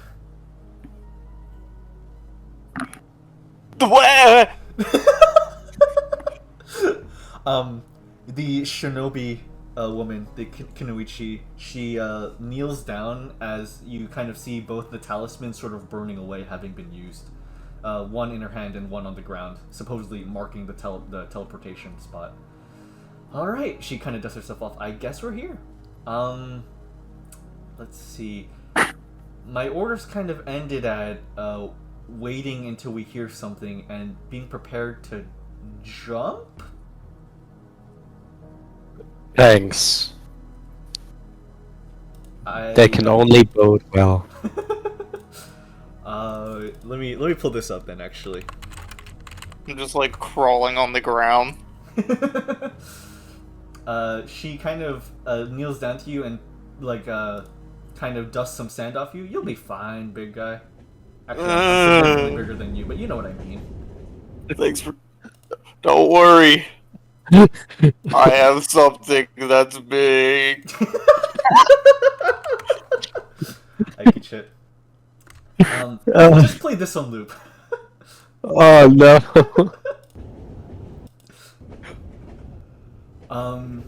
We'll make it it'll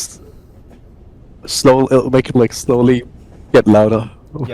Yeah, exactly. Like, okay, yeah, I'm gonna do exactly that. Baba Booey.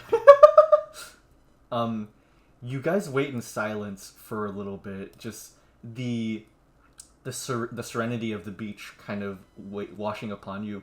The desert isn't as hot as it should be, not only because of it being the evening, but also because you're realizing that at this time of the year, it's kind of setting in to be winter. Amidst this thought, you kind of hear a sound coming from the north to your left. A chugga chugga, chugga chugga, as a sound kind of approaches. Let me try to find fast train sound. Great. Oh, 155 km per hour, ruthless skip by Gatimon Express.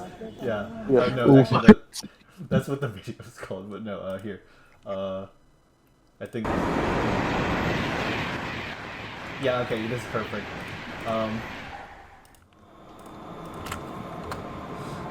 Yeah, just play this just to get a mental reference of what this is like.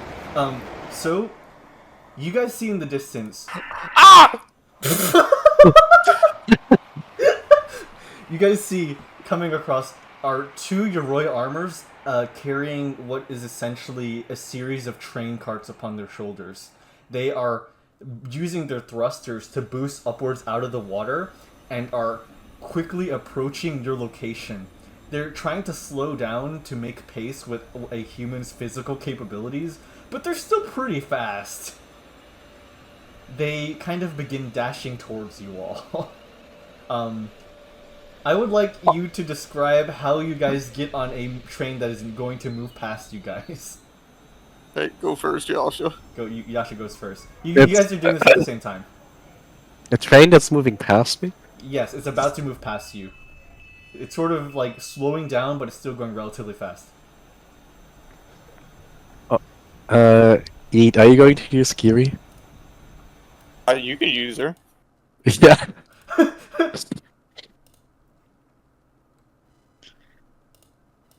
Okay, I'll just call out to Giri and just ask her if we can do the thing again, like in that exact same thing. Like, hey, can we do the thing again? And she kind of like she just kind of like rears back, like propping her leg back, and just holds up her big ass fucking sword as a springboard. That's perfect. As you kind of stand on it, she sort of makes a sound.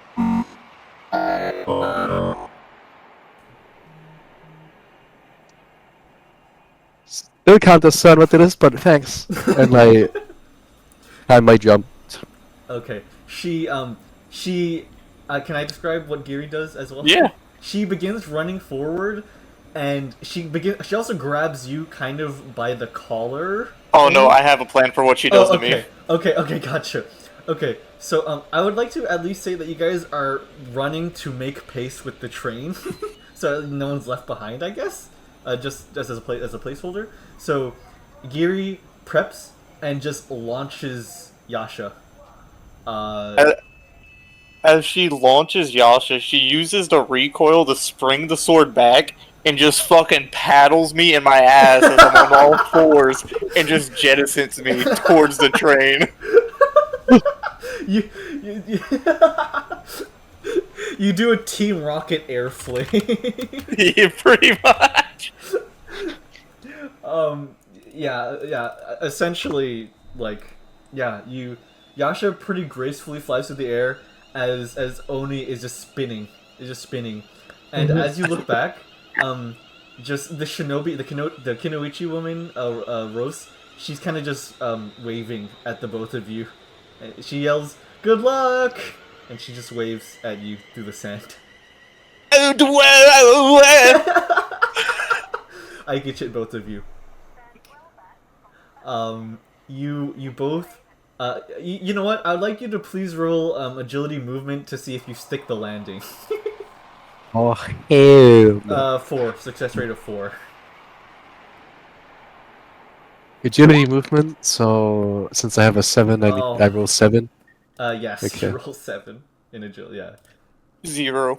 Okay, you do a tumbling roll on the top of the train. To Hearing a How sort of dare tumbling you. above, Zoe looks up and says, "Ah, that must be Onii." So what do you do? Let me check. Is there like a compartment I can open up from the top? Hold on, let's let them do it first. What's up, Yasha? 7. Oh, I'm just running. Oh yeah. I guess I'll do one for Giri as well for fun. Yeah, go for it. Okay, she's a bit better at this than I am. Yeah, definitely. I think that's 4 successes for movement. Yep, that's 4. Okay. She. Oh, you can describe her. She's you. I always forget that she's just you. I mean, after she just jettisons me, she just fucking I have pumps 4 down, successes. jumps, and then just bolsters onto the roof. Yep, efficient. What's up, Yasha? I have 4 successes. Awesome. Alright, describe how you land. Go ahead. So is the like door to the cart open in that scenario, or is it like just on top of the like? You land on the top of the cart, and I see. there's essentially like a hatch that you could go into the cart with. Well, with my momentum, I just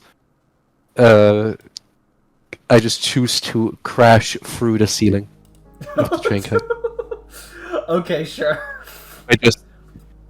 By just doing a clear cut with my movement. Oh man. Okay. So you essentially just slice through the top, essentially.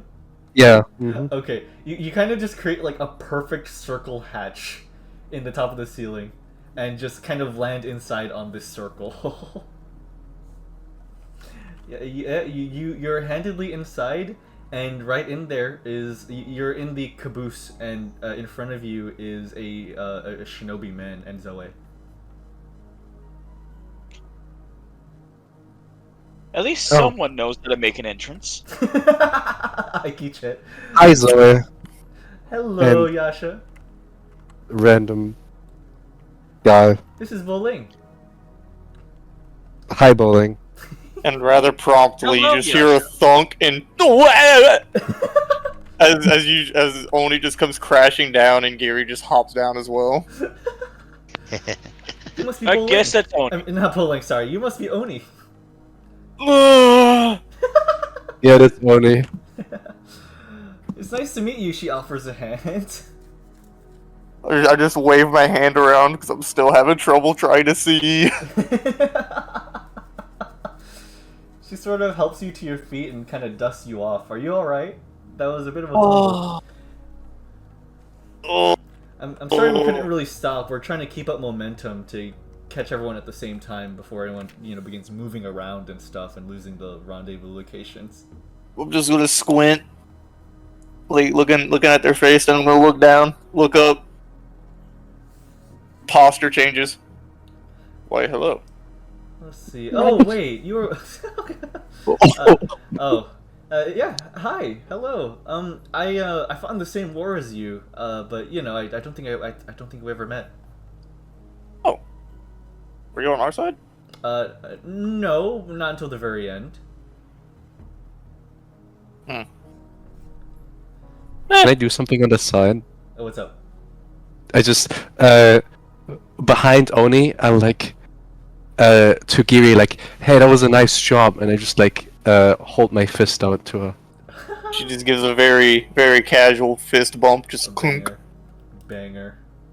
I love that Yasha's befriending half a person and becoming like just indifferent to the other half. I'm gonna look around. One! Wait, what'd you say? It's nice to see you, Onii. Oh yeah. Oh, buddy. Oh. Anyone else smell goats? Who said goats? Which one of y'all? I kind of have like all three of my arrows search around. Which one of y'all said goat? Yasha! Yasha's not you! It could be me. Yeah. Hi. My God, I haven't seen you since we killed the new gravity. Where you been? I stand up from my chair, I roll up my newspaper I was holding. I walk up to you. You don't know what goats smell? Like a canonical reader? In this age? He knows how to read! I'm blind. Really? I get shit! I get shit! Oh god. I get shit. Oh my god. What was your dialogue right before this? Yasha! Oh, I haven't seen you since the new gravity left. We killed that motherfucker. Where you been? What you been doing? Who's the tweaker? I've been busy. You been busy? I don't know. Who's this fucker? I point to Onii. Hey, Giri. Yeah, he's the fucker. Who is this guy? Who are you? Who the f are you? I point at you. My name is Tiguya Quasimoto. I have all three of my arrows like go above my head, to my right, to my left of my head, and I bow, and all three of them bow with me. My name is Tiguya Quasimoto. I am the blind shinobi, and I am the best shinobi, at least on this train. Maybe. Alright, no, you know, you're pretty cool, man. Hello, my name is Ishtal Kurozawa, Iriduo, Selecta, Suro, Muno, and Eneru, Nethen. Just call me Onii. Alrighty, motherfucker. That sounds awesome. I'm lovely to see you, man. I'm happy to see you, and I'm happy to be around you. But you're blind. I can see. Yeah, I am blind. This is a big thing. I can see out of these arrows. I put two of them to my left and right. I can see out of them. Very confusing. But it's the only way I see. I see three ways, you know what I mean? And I can see in three different places at the same time. It's very confusing. It took a lot of effort, you know, to get used to it. But I got used to it, and I'm really good at it. Oh hell yeah, dude! But check this shit. I pop open my chest and I pull out a fucking, like sourdough. It's just gone. Before, like, as soon as you pull it, it's just gone. I look at my hand. You produce it, and as soon as you produce it, your hand is just covered in saliva and it's gone. Oh, I wonder. There's a sourdough shaped like. Like We're out of sourdough. We out of sourdough. I just look. My sourdough. What sourdough? What sourdough? Oh my freaking god. Wait a minute. Onii and Yasha, it's at this point, as you're introducing yourself, that you realize that there's somebody missing. From the small posse that you were in. Foolish is nowhere to be seen. I would imagine that you look out the window to see if he was where you guys were at, and you see that he kind of poofed in kind of late.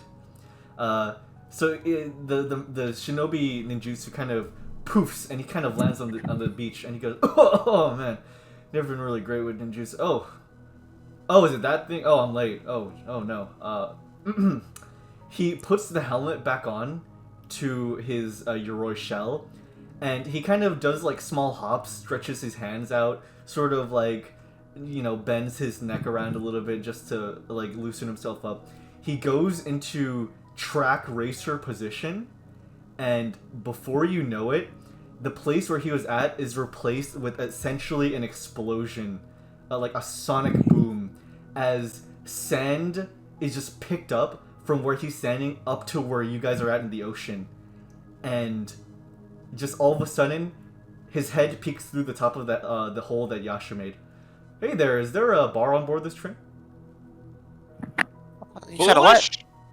Oh, Bowling, it's good to see you. You're so fucking cool. Who's this guy? Hey there, I have one of my arrows like right in front of his face. Who are you? I'm Foolish, a bartender. Nice to meet you. Nice to meet you. I'm Tiguya Quasimoto, the blind shinobi. Oh, nice. Oh, I heard about you. You're one of the new Gravity or something, aren't you? Yep, that's me. Wow. It's nice to meet you in the flesh. I'm in the flesh or something like that. Yeah. He gets in and he says, you need that fixed? He points at the hole and Zoe's like, oh, yes, please, if you could.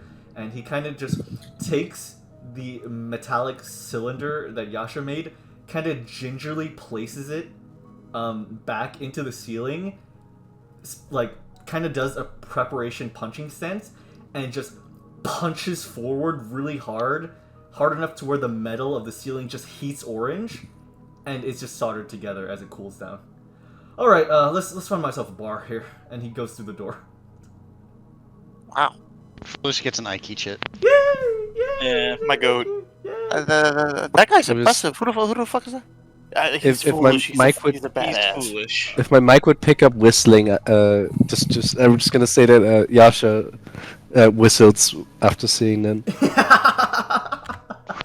Anyways, Tiguya, right?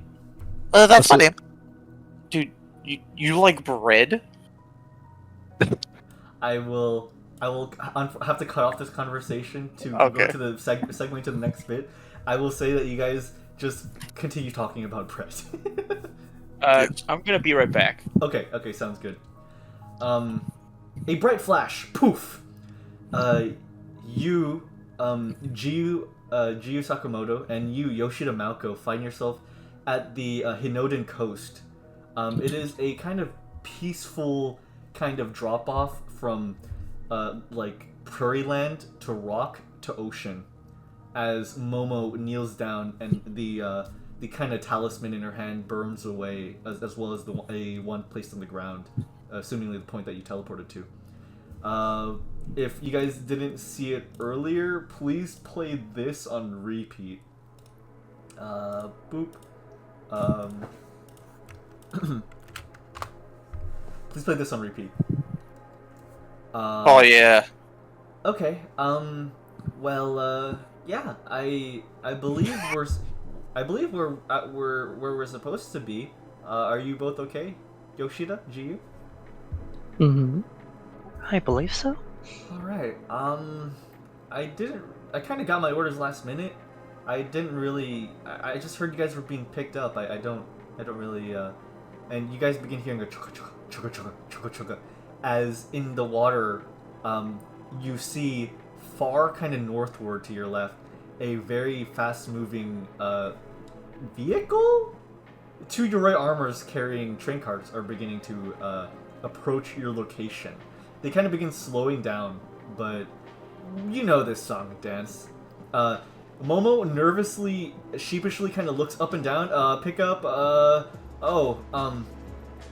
don't think they're stopping. Karen looks over Momo's shoulder.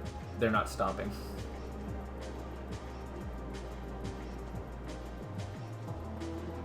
You guys might want to jump. Out the Jump? way? No, jump towards it, onto it. Onto what? They point at the train that's approaching. Wait, are It's we going like, towards us? It's kind of going parallel to you guys. It's about to pass you by. like is it level with us? I have no idea what this is, It's so I'm gonna jump on it. okay. Yeah, it's about on level essentially. They've kind of the Yoris have kind of lowered the train carts so that you can jump onto it reasonably.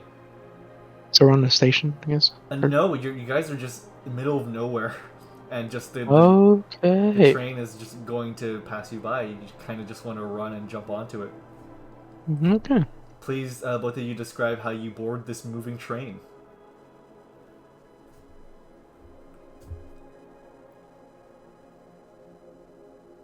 How will you do this? A moving train. So wait, how? What would you say that like made us or someone lifted us up? I guess, right? Is that what you said? There's essentially like, there's a series of train carts approaching, and they're being held by two Yoroi armors. And the train carts have kind of been lowered so that you guys can jump onto them. Okay. Yeah. So it's essentially a train that's about to pass you by. We might want to begin moving as the two shinobi that brought you here just kind of begin running, like kind of parallel to the train. Okay. Hey. I guess I'll try to jump on. Alrighty. Just a straight jump. Yes. Alrighty. Please roll. Give me agility movement to see if you can stick the landing.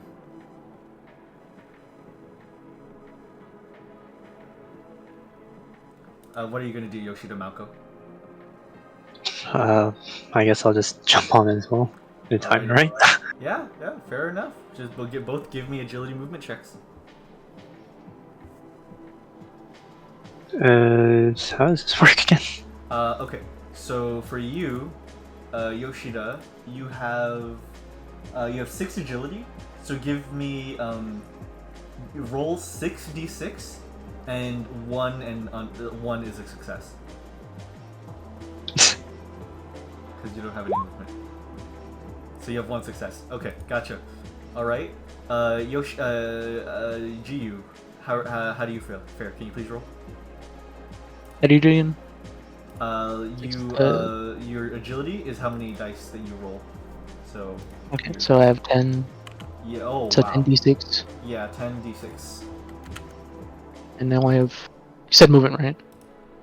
Yes, agility movement. So less than 3. Yes.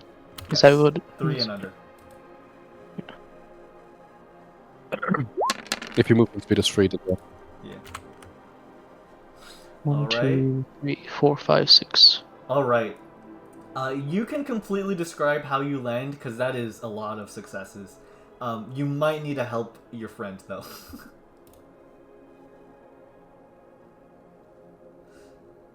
Is it a But Max didn't make it? No, you might need to grab a hand.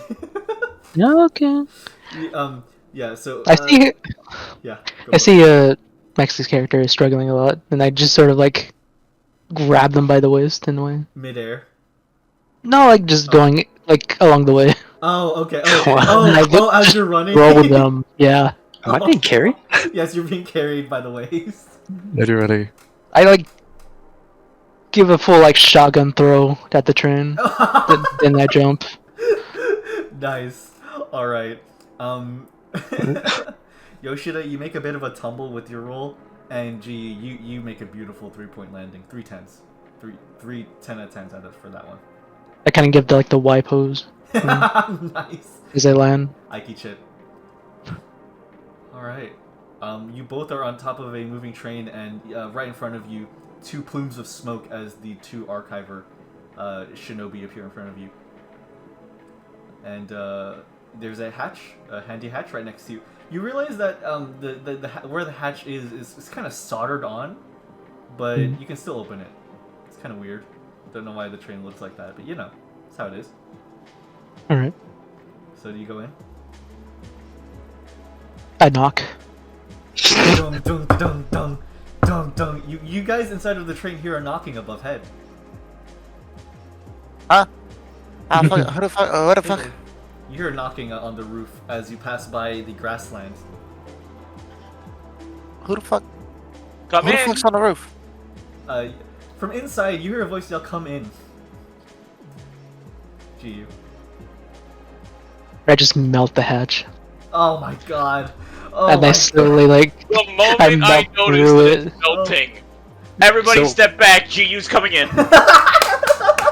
I get it to both of you. Who's Right Jiyu? before this, right before this happens, kind of like, My lover! turn to, what? Turn to Zoe, and be like, "Hey, do you have like my Shiroi collection here? Wait, what the?" You're like coming out of like the bedroom compartments, like just asking her. Yeah. I'm pretty sure I brought them. Oh my god! And then the roof melts through. I sort of like come through like that one Simpsons gif of Homer going Oh like my through the bush. god! You just The lay on reverse. the roof and you just bleed through, essentially. Yeah. Yeah. You just in plank Terminator. position. She kind of bleeds through and just lands on the Yeah. ground, just surrounded by slag, by melted metal slag. You all kind of step back as it kind of splashes something. Exactly. I look to Zoe and I'm just like, and Foolish just fixed it.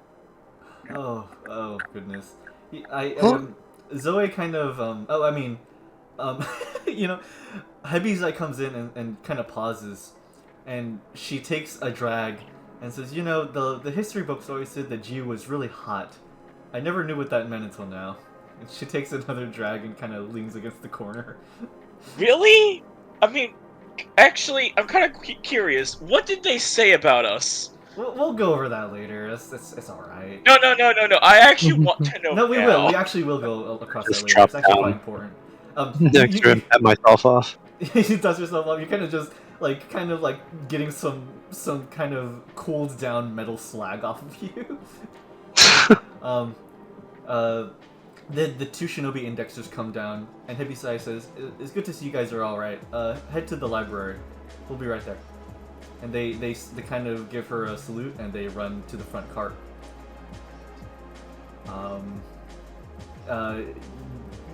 Small bit. Actually, no. We can do introductions after the next segment. All right. So, okay. There's a flash. Jinsei and the garbage souls. You all kind of find yourself at the coast. The grassland gives way to a beach, as there is a large expanse of water ahead of you. This is a nice vista. Oh, wow, Oh, hey, you see that over there? You think that's our pickup? What's I don't know what the. Oh my God! Is that a Yoroi hooked up to a tree? I'm That's so cool. I'm gonna scoop her up and princess carry her. Oh, Alright. Wanna hitch a ride? boy. Yeah. Anyway, I'll start walking toward where it's gonna intersect with me. Alright, people, I think we gotta make a chain, and everyone kind of links hands with each other, and then the last No. person. Okay, really? I'm gonna Oh. toss them. Oh. She's gonna be at the top of this princess carry. I'm gonna Okay. hold all of them Okay. like a pillar of people. Oh my God. Princess carried. Oh my God, that rocks. Okay. All right. There's a stack of veritably 19 people that you're carrying. Actually, yeah, you know, I'll go with this. All right. So we all get in that board at the same time. I hope you all are not squeamish for speed. So try to keep your guts in. There's just a cacophony And of people just with a mixture of panic and excitement, just like speaking as they're being. I know some of y'all have been working me for a long time, but trust me, I got this. Style on, Mach 1. Maggie's like, And, wait. Oh, yeah? No, like she's just saying that as you do this. Okay. And I wait for the train to impact me. Wait, do you walk out onto the water in front of the train? Yeah. Okay. Sure. Okay, you can. And Yeah. with taking my left hand, unfurl reflection of, and it's gonna be basically just kind of like right behind me.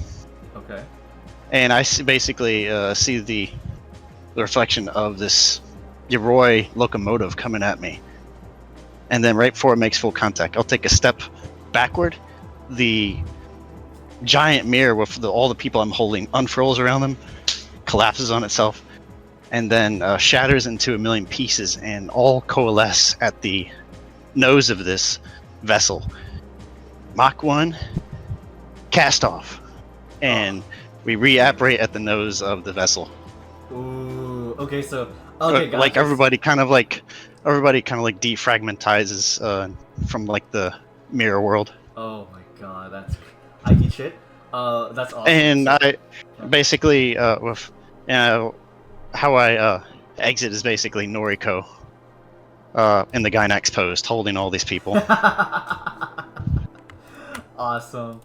All right, just you kind of just with the reflection kind of subsuming and like reforming, you all kind of apparate on top of this train as everyone, just a bunch of the junkers are like, yeah, and then some of the others are like, oh my god, yeah, and all that. I assume you put them down at this point, one by one. Start letting them down. Alright. Magnolia would be at the very top. Yep. Yeah, please, hurry. I don't like this. I don't like this. So And I start letting them out of the very human Princess Carrie ladder. One by one. Yeah. Alright, well, it seems there's a burnt hatch, so maybe you can get in there. I'm just gonna admire the scene. Please, Jinsei. Y'all next have time, good balance, you can stick up here with me. Please, Jinsei, next time. Yeah, what's up? Warn me before. Oh my god, look at these models! I've never seen anything like these. Oh my god, wow! She kind of just begins marveling at the Yoruis. Oh, yeah. Get inside, everyone. Sure. Yeah. And she kind of just opens up a hatch.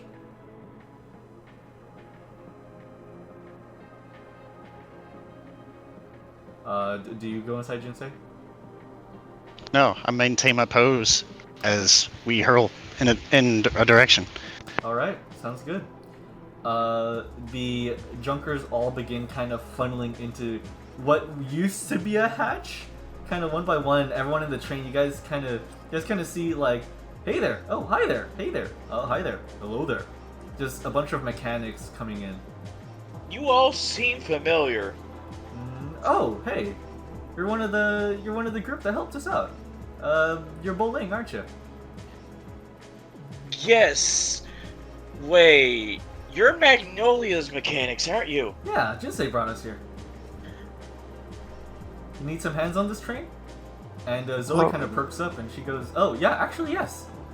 Please, to the front. And they kind of salute and find their way to the engine room, just filing in, just 19 people. At the end, Magnolia jumps down. To all of you in the new gravity, the leader of this pack is a tiny, like a diminutive woman, who just has a pencil in her, like on her ear, and she's just scratching her head with a wrench. Oh. Who the fuck is this? Oh, Magnolia, the Garbage Soul Junkers. It's nice to meet you. You're one of the new gravity, aren't you? How the fuck does everybody know my name? You guys are Yasha! What? It's odd, isn't it? Yeah, it's fucking weird. You guys are kind I've just grown to accept that this is like a strange situation, so. You guys have kind of gained a bit of a reputation that precedes yourself. Do you know my name? My entire name? Do you know it? I mean, I've only kind of heard of you guys. You know me? Are you Hisoka? Motherfucker!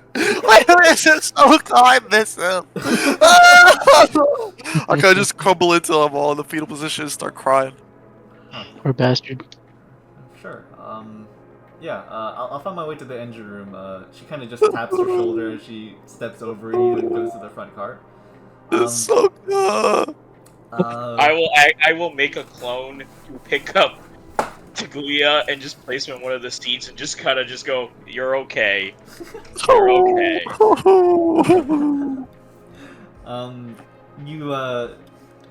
Zoe kind of peeks her head out of the latch. Let's see, is there... Oh! Jinsei? You must be Jinsei. She's calling out through the window. She just sees a guy with a turquoise green afro and shade just staring into the great beyond. Wow, that's quite fashionable.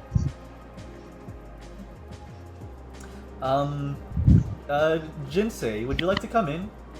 We have some information that might be a bit pertinent to you guys. Also your friends. How pertinent? Pretty pertinent. Oh, that's pertinent.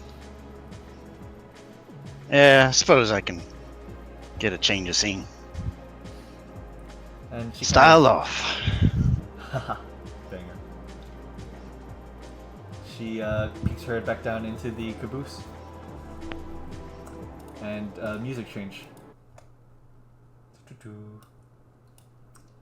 Let's see, so this one would be... I think it would be this one. So, coming right in, right? Yep. Yeah, you just go through the latch as some of the mechanics kind of enter back into the caboose and begin fitting it with a metal sheet again.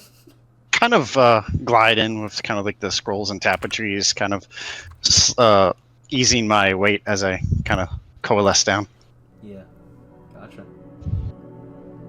please play this on repeat. This will be our train theme. You Damn, all I thought it was gonna be breakcore the whole time. Yeah. Yeah, this is essentially a hub. But you all are kind of gathered around. It's pretty big. It's a group of, well, the groups are kind of not aligned, but it's, let's see, 5, 6, 7, 8. Yeah, So, 8 people. Yeah. How's it going? What are you? New faces. Style on. What does that mean? So Tiguya, Yasha, and Yoshida, and Hisoka, if he's in the room with us. You Are you within the room with those? the final Is this person. Hisoka? Is this Hisoka? The final person to join is not a humanoid.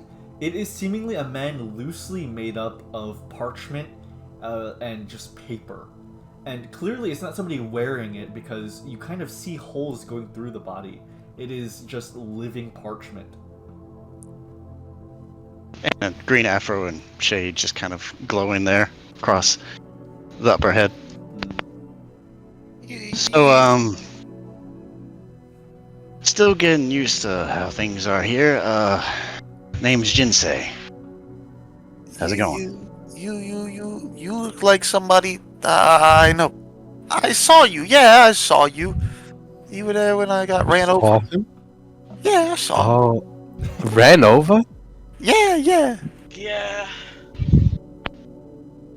Yeah, I got ran over. Okay. Hey, if I light you on fire, does it kill you?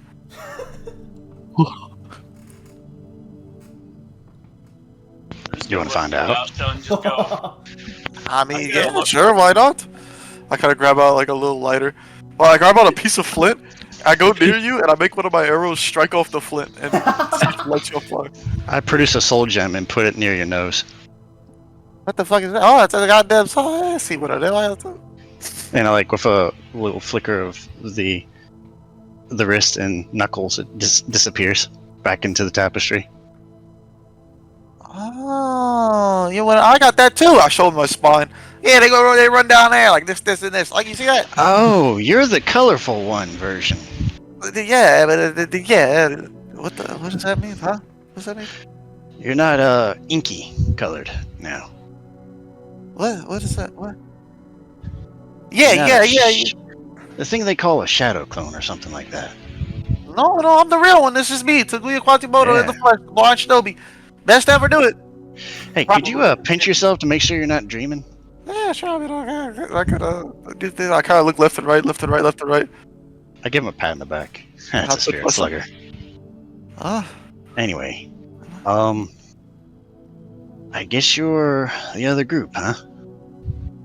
Bolin, Onii, Giri, Jiyu. Good to see you all again. So, It's so so who good might to this see be? you, man. Oh, is it? I hope it is.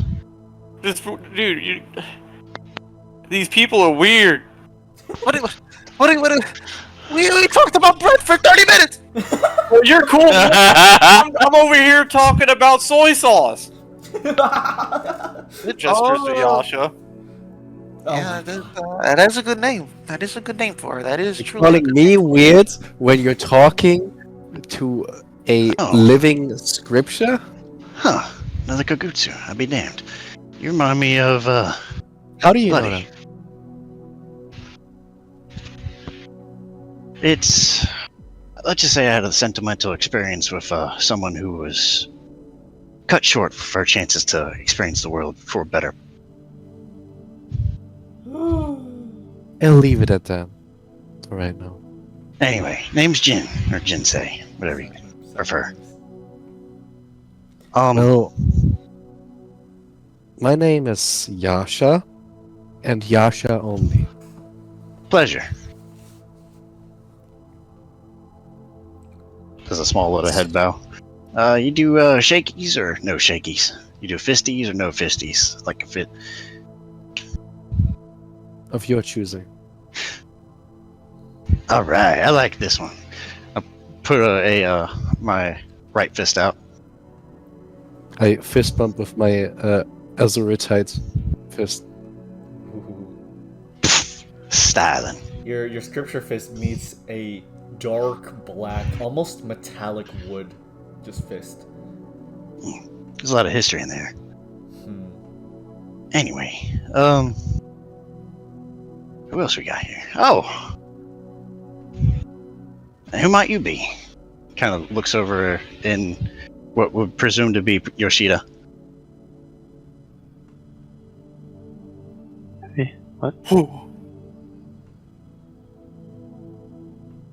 Careful now, she's scary. The shy ones are always the ones of mass destruction. You gotta watch out for them. I saw her clear out a full camp of people in 2 seconds. I We believe you. saw her do that multiple times. Wait, Anyway. who are we talking about? Gesture to. Yoshida Malko, Max's character, a diminutive girl wearing a military uniform. She's scary. Why is there so many small children? I was concerned That's about it too, not that but small. So, Oni, I'll leave it at that. Children can be a subjective terminology in this day and age. Who left this small woman? That's more like it. Anyway, Jin, nice to meet you. I think you've gotten associated with, well, the rest of us.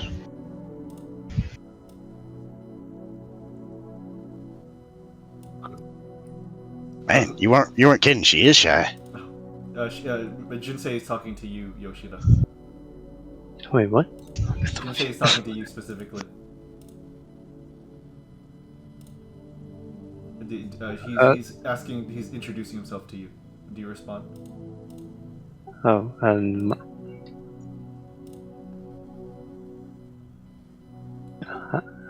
You're Yoshida. scaring a small woman. Oh my god. Go on. I'm Yoshida Monk. Yoshida. Nice name, like the Yasha one. Pleased to meet you.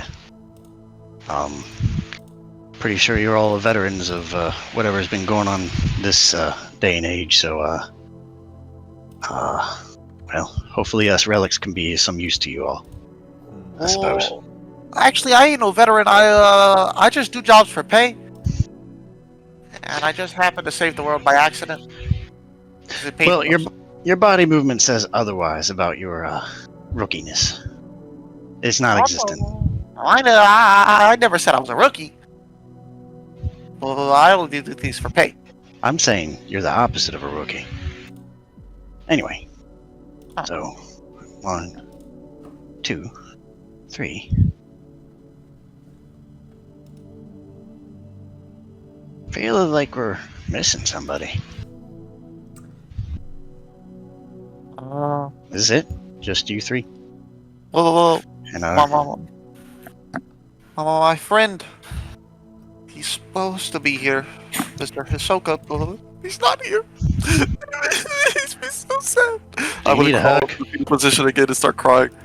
I'll It's been attempt some. I'll attempt to lift him up and give him a hug. I'm just still crying, fetal position. He starts to get enveloped in scrolls and tapestry, and he starts to morph inside Jin. There. I start from Tiguya my. immediately begins thinking he's being eaten alive by Jinsei. I can't eat! Not today! Not today! I immediately. I unfurl him. I unfurl him. While you're unfurling, I have like a small ball that looks like a marble, colorful, and I have it almost in my mouth. Oh. What the hell? Anyway, you weren't kidding. Lively Yeah. bunch. Anyway, so Zoe is here, or is it only the head? Zoe and Hebi-Zai are present in the Okay. room. They're just kind of allowing you guys to situate yourselves before they say anything. So, judging by your all stanced up like that, you must be the missus in charge. Yes. She takes a long drag. I'm Hebi-Zai. It's nice to meet you all. You all are supposedly legends. People... Fat chance. the people around here, they kind of have come to calling you things like the Hurricane 5 and stuff like that. But it's up to you the name that you make for yourself. As I said, I'm Hebi-Zai. I'm the leader of the Dobotsu Mori Trauma Group. I swear I've heard that name before. Dobotsu The Mori. name of the bar. It was the bar. Huh. Man. Seems that more than buildings and history made its way back, but storied tales. Interesting. I did hear that our longtime predecessor founded our organization out of what was a restaurant? A bar, I guess? A bar. A bar. It was a good name. A home. It was a home to you. Well, I hope Well. it can continue being that. Last home I had with who was left back with. Well, I got Maggie and those mecha heads, and well, everyone else here. And yeah, well, wait a second, is that foolish? Oh, you kind of peer into the next room. So the next room it seems to be a dining habitation. So if you all follow Hebi-Zai and Zoe, they kind of direct you to follow them. You go through, and the next cart over is seemingly a dining area, place with booths and tables to eat. And at the bar is Foolish. He is polishing a glass. Oh, hey there. It's nice to see all of you, and all of you again. He kind of bows his head. He's now wearing a more traditional bartender outfit. You know, your hobbies more befitted your persona and characteristics than that damn conflict. Yep. Well, I think we're all more than the war. And ending the war is probably the best way to show that. He continues wiping glass, puts it down, wipes the next one. Yeah, well, for some, their war's not over yet. And for all of us, it seems that a new one's starting up. So, I'll help you where I can, but I'm just an ordinary bartender is all. Humility did serve you. It helps to have humility serve me when I'm serving less savory figures. Anyway, back to it. I'll serve you drinks when you guys want. Hebi-Zai turns to you all, and she kind of gives a formal bow. Well, thank you all for meeting, and to you five, our guests from across the Sea of Time. It must have been a bit of a jarring experience, to say the least. But I would like to help you, and I would hopefully I would like you all to accept my help. There's a lot of different paths that we can take, a lot of fates to be undone and to be accomplished. And in the end, I think if we can prevent bloodshed, that'd be alright by me. She takes a drag. How much? So you're giving us a choice. Is that what you're telling me? I believe so. Last time we didn't have any choice. I was informed that you all came on your own volition. Is that what they told you, huh? Out of character, you guys all did agree when asked. Some a little more apprehensive than others. Fair enough. Well, time is time, and there's time before and there's time now.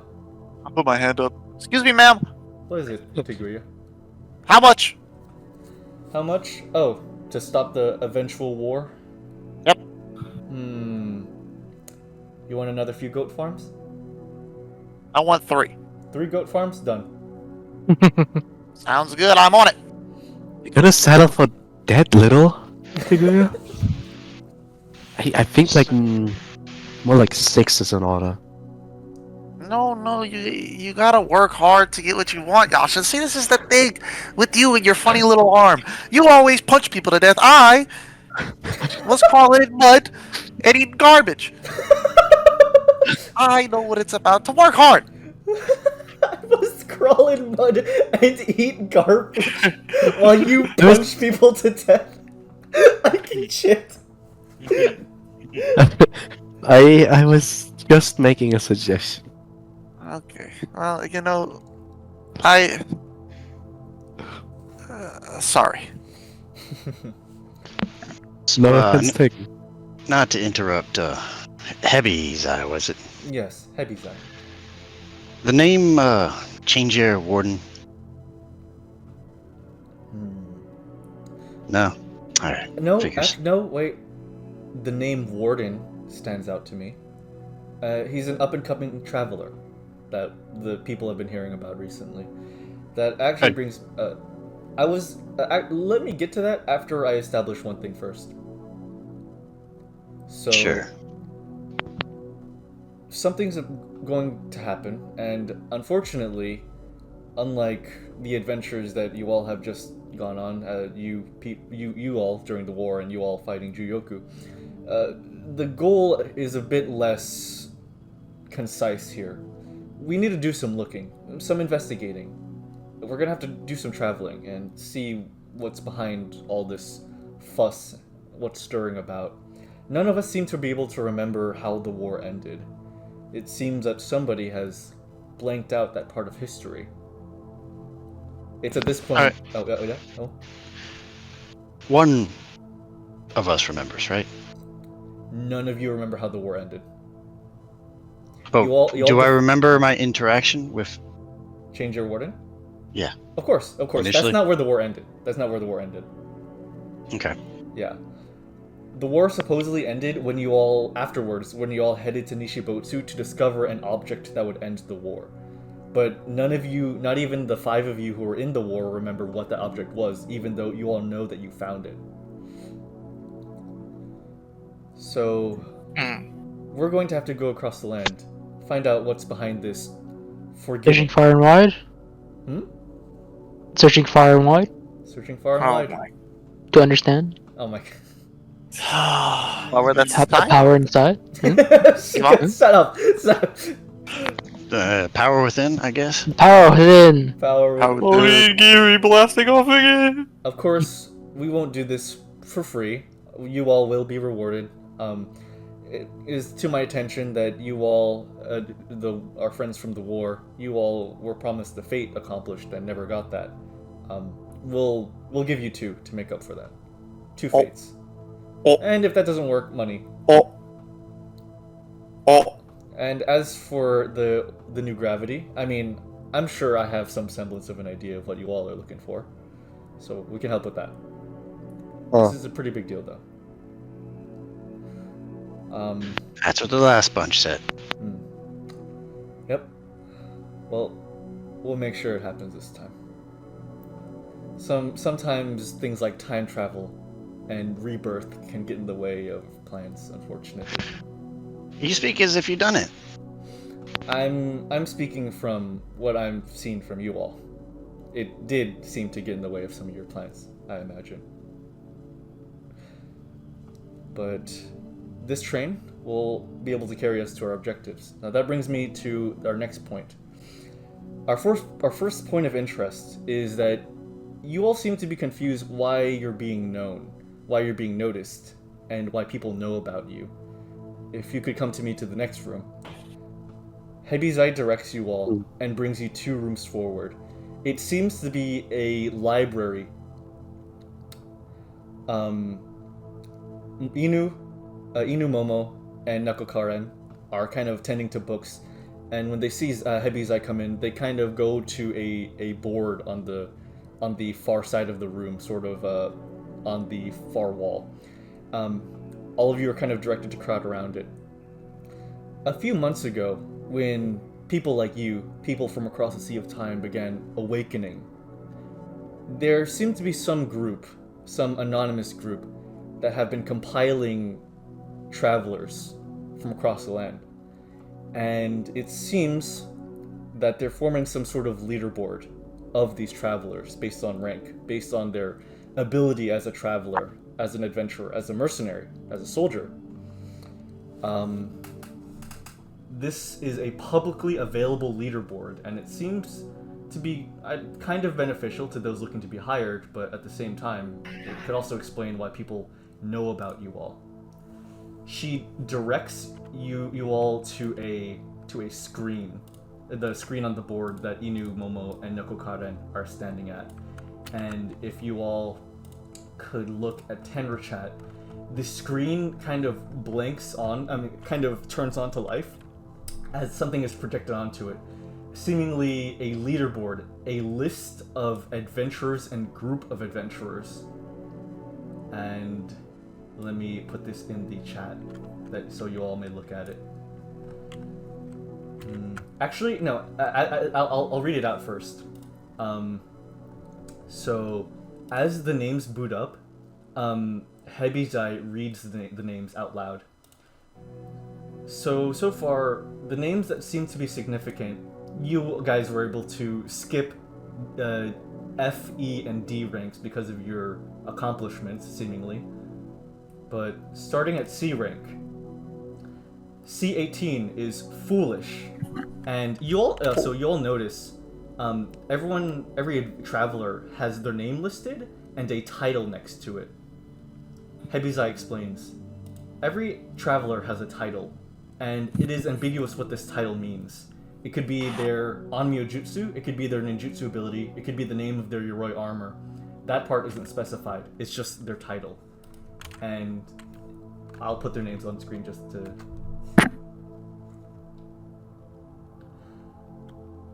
So, Hebi-Zai begins reading the names from bottom to top.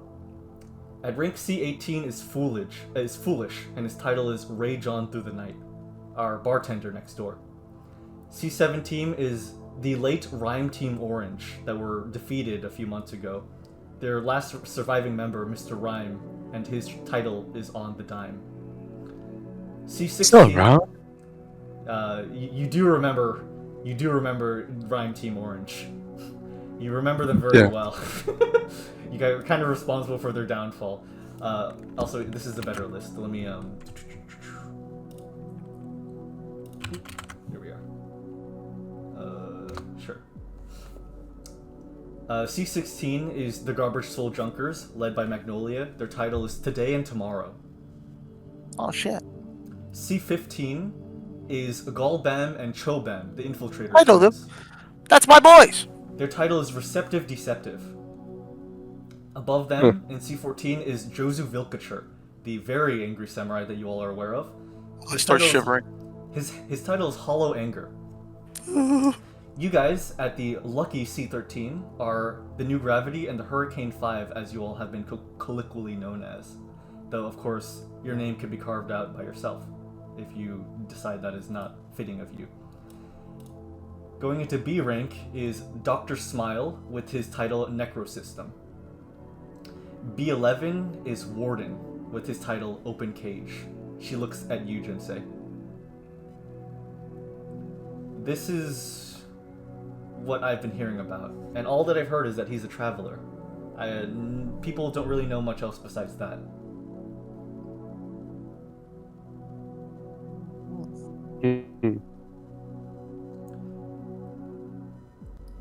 Just making sure to pull your hair. Yeah, I'm here. Okay, gotcha. At B10, there's our group, Dobotsumori Trauma Group. Our title is The Eminent and Caring Shadow. At B9 is Strings Akatsushi, with their title Paint Between Heartbeats. Going into A rank, there's Better, Getter, and Jetter, the triplets, with their their title is simply Good Training. They believe in good training. At A7 is Chef Crush. His title is Three Square Bloodline. Scary guy. At A6 is This is so high. A6 is Bitten Hand. Their title is Wall Stain Flick Teardrop, an eccentric one. Juyoku would have been ranked A5, but they're no longer around. Not his ass. That shit was easy. Light A5 work. currently is the Shinobi Reminder. Their title is Posey in the Down. At top A rank is Color Theory, with their title True Color. And in S rank, we have the Red Man, the Woman of White, who is no longer around. She passed away a few months ago. And the Red Man's title is Negredo. At rank 2, at S rank, is Caution and Skelter, and their title is Confusion and Fear. And at rank 1 is the Second, and his title is Watcher. There is information on every single one of these travelers, but it's limited and based on only on what they have consented to release. So, should we kill these people? They're just other travelers. They're just other travelers. You know, we're also on this list, Tiguya. Amusing suggestion, Tiguya. They're just travelers. It's just a sort of measure of who you might come across on your adventures, whether they be allies or adversaries. But the important thing is somebody out there is archiving these people and keeping track of them, and also making their knowledge public. That's one of the most notable things. This is a recent development. I assume this board is going to grow and shrink, and the order is going to change as missions are accomplished and as new feats are unlocked. I would suggest you regularly check this to see if you guys' rank changes. But that's that. These are some of the people that you should expect to maybe see as we travel the world. Who makes the ranking? Who makes the ranking? We don't know. That's the question. Somebody out there is archiving these people, and we don't really know who. But it's... Yes, what is it? Sorry, I keep interrupting you, but what exactly is the job? That's kind of what we're here to determine. First up, I feel we should break you all into 2 teams and explore a single given area to hopefully cover ground more. I think our first goal is to figure out who's causing everyone to forget the war happening, or rather the end of the war. Does anyone have any leads? Has anyone witnessed anything strange or anything leading back to a certain area that we can start at? Yeah, beats me. I've just been on my goat farm. What is it? What is it, Jiyu? No, out of character. Anything from last session that could pick this, or what? There's something from this session that piques this in you, actually. Okay. Yeah. Nothing comes to mind. wait. So I will discreetly say this does pique something in your mind, Jiyu, but do you not share it?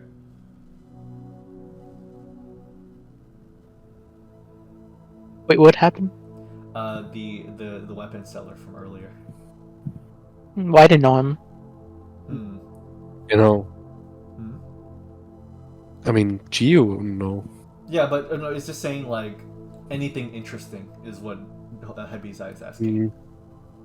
It's the weapon seller in general. Yeah, that could be a point of interest if you want to share that with her. Might as well. Hebi-Zai turns to you, Jiyu. We did meet this strange man selling weapons for free to the populace of the area that we were in. Those types of panic arms dealers have been pretty common recently, just handing out weapons. But for free, that's kind of new. Did you get their name? I did not. I think he only said it to I forgot Max's character. Yoshida? Yoshida. Okay.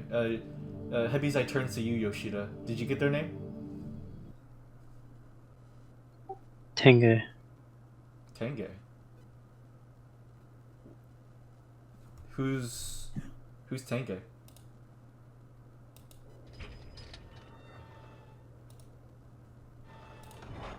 I recognize that guy. Mask. No one except for Yoshida knows about Tenge. This is news to us too. Who's Tenge?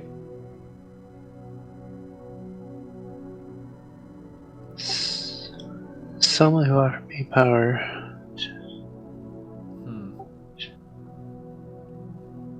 I believe they're looking for a bloodstained war. When did you first make contact with this Tenge? We're battling the gravity. Before the new gravity? Wait, I'm confused. Who was the guy we fought? He was called New Gravity or just Gravity? He was called the new gravity. You guys inherited the Oh. title New Gravity. Oh, the previous New Gravity. Oh. So you met him before you fought Juyoku? That's odd. Everything that's been happening has been popping up recently. That's... You. Do you have any leads to a particular location where they might be based out of? Take out the dagger. What was the name on it? Yakusan. Yakusan. Created in Yakusan. Huh. Well, we are kind of heading in that direction anyways. That's a hell of a place to go. Okay, well, time to go to the homeland of the shinobi. Well, buckle in, everyone. We're gonna head to the place of eternal night, Yakusan. What's a I'm not buckle? excited to go back there, but it's okay. Let's do it. And I'm sure it'll be fine. Anything for the goat farms. before So, yeah? DM question. What is it? Has it always been called Land of Eternal Night, or is this a modern title? It's always been called the Land of Eternal Night. Okay. It's never daytime in Yakusan. So, okay. Well, that makes our first goal. And to divide everyone into groups, who would want to be with who for this first mission? Throw me wherever. Okay. How far? Lucky chip. Alright, let's see. Why'd you chuckle at that, Hebi-Zai? It was a good joke. I'm serious. We cover some good distance. He's a featherweight. Oh, really now? Hebi-Zai goes up to Onii and picks him up. Oh yeah, wow. See? I'm just made of wood. Yeah, he's light oak. Get it? Well, everyone situate yourselves, buckle in. Feel free to look into the board on information on the other travelers, and I might recommend that you all see some of the inscriptions written in the engine of the train. Got a question for you. Yes, what is it, Jinsei? The walls still exist? The wall's long dead. No. Is it there? Oh, just what remains of it? I suppose. I believe they built a town out of it. Well, I know where I'm going. Concerning. Anyway, how are Lunarians doing? The Lunarians? They've been good. It's been relatively peaceful with them. Not much tension. Has there been any tension in 800 years with them? Pretty much not. Their alliance, Or is it business as usual? Their alliance with Hinode during the war sort of cemented a relative peace. The politicians don't always see head-to-head, and there might be some conflicts there, but otherwise, the people of each I guess, ethnicity seem to get along relatively well, unlike the past. I'll take your word with a grain of salt. Believe me however much you want. I'm just a shinobi after all. We aren't really to be trusted. You remind me of I'm someone. a shinobi after all. Who would I remind you of? Certain general. Leader. Back in the Hurricane War. She and I never saw eye to eye in a lot of things, and we gave each other hell, and quite frankly, I kind of miss her presence. Oh, She was the ace. You're talking about Ashuri, aren't you? yeah. She was considered a hero, and I would be lying if the history books didn't cover your guys' conflict. She would have been a better candidate than me here, I'll tell you that much. Well, that's not what the judge believed, and I'm pretty sure I would trust a judge's judgment. Judges are just as fallible as the rest of us. And Ashuri had her time that she was meant to be, and according to the fates, this is the time that you are all meant to be. There's a statue of her in Tejima Shinjocho, statue of all of the aces, if you want to go pay respects after we are finished with Yakusan. Both sides? Hmm? On both sides? No, but there is a memorial to the Nishibotsu soldiers in Nishibotsu. Guess that's my second stop. Do you mind if I go with you, Jinsei? I mean, out of character, I think everyone's going to be going there to the different locations.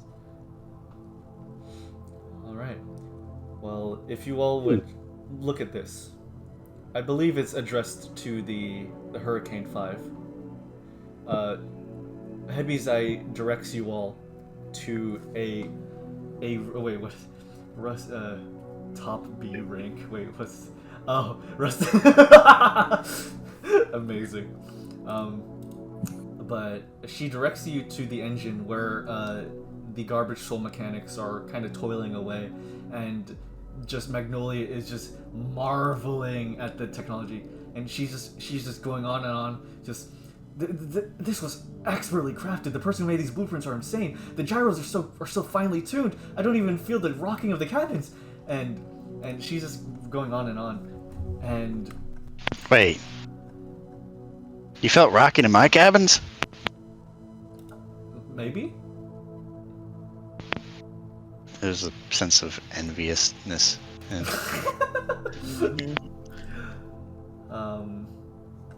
Let's see. But you guys in the Gravity 5, and if you guys are interested in the new Gravity, there is an inscription.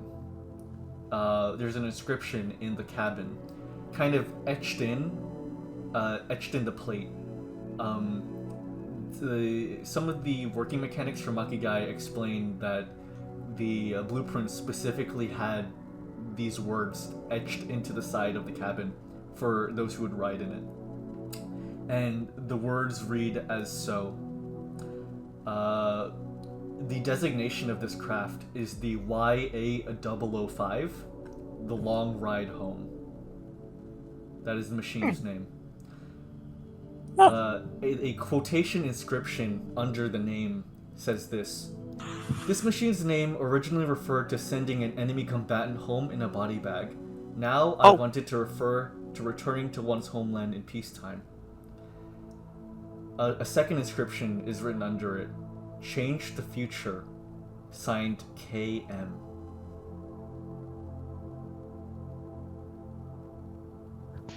KM. Patsu. I'll turn around my arrow after reading it. Anybody know a KM? I do. Who's that? Katsu Mekozawa. Who the fuck is that? She is Judge number 5, the inventor of the first Yoroi armor. Oh shit! That's a pretty big name to be throwing around like this. Yes, it is.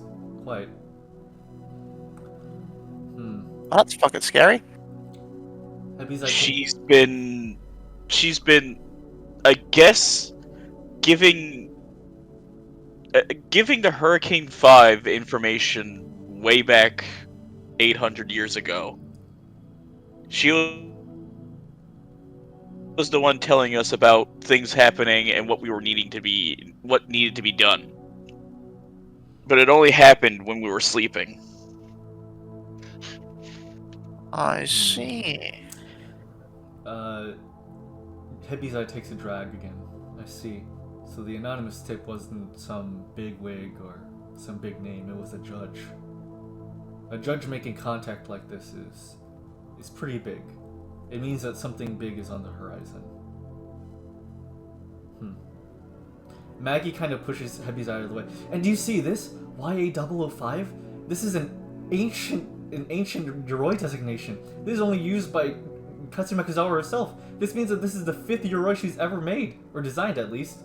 We made in modern day. This is crazy! She's just running around the front cabin in awe. So you're saying this whole thing was made by a judge? And it's the 5th thing they ever made? I believe so. Another one to add to my Yoroi lore. That's incredible. Oh no. Now this is a stylistic day. You like the word stylistic, don't you? It's a good word. Style on, baby. Sounds good, my brother. I like it. Anyway, so just to catch you up on, I guess, me, I wasn't exactly me. I was several me's until I did a few things during the war to kind of collect myself. So, the old Jin, which they know, used to be a collection of different souls, and well, this is the aftermath of me pulling something off that kind of unified me. So I'm still trying to figure out my personality as I go, I suppose. So if I come off kilter or seem a little strange, try not to pin it as someone who's just got a few bolts up in his head that are unscrewed.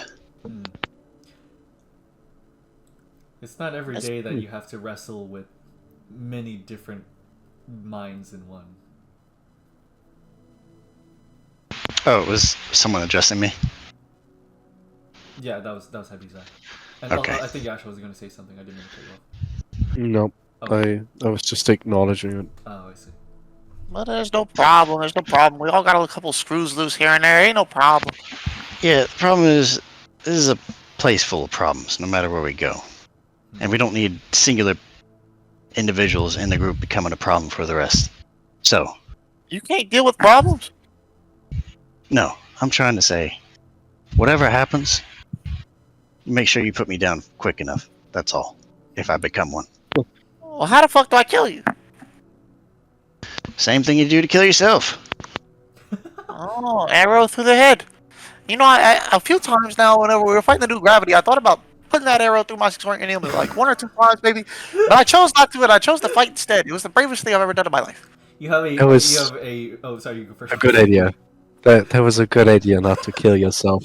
I agree. I'm proud of you, Tiguya. Thank you. I'm very brave. Yes, you are. Thank you. A singular solution to a multifaceted problem. That's right. Incredible. But now I have too many goats to take care of. I can't die. Plus, Ahsoka, I gotta see him again before I die. It's too much hassle to die today. So, this Ahsoka, They're my best friend. They're my partner. They're the best person, that's ever been alive. They're a better shinobi than me, I say. Best describe sniper you've ever seen. Oh, they're a sniper. They don't say. Well, they say something. Maybe like once every 2 years. Every month. physical description. Yeah, I guess. Shinobi, tall, skinny, sneaky. Has a big ass hat, big ass sniper rifle. You can't miss it. I seen him. I think. Where are you seeing him? They were an old man. And then they weren't an old man. And then they're old man again. And then they started doing spin jitsu and all that. Did they ride a goat at any point? Oh my god. Spin jutsu. Spin jitsu. Yeah. That's yeah.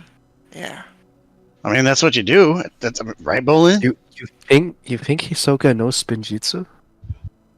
Yeah, it sounds like something he'd learn on a whim. He's smart like that. He's a talented guy. He can figure it out. I mean, it's all too fast for some of the eyes, so it might as well just be spinning in repetition for all I care. That's fair. Like our lips. So yeah, that's true. Let's get to work. Wait. You have Yes. lips? A phrasing that we could all at least acknowledge.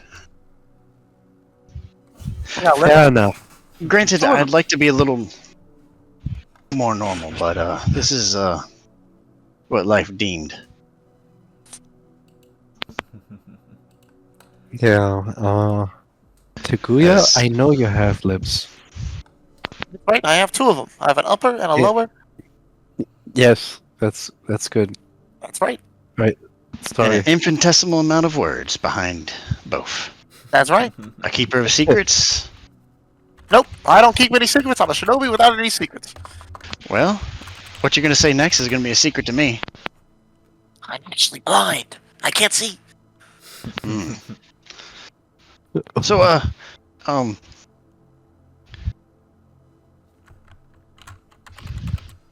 what are we gonna do now?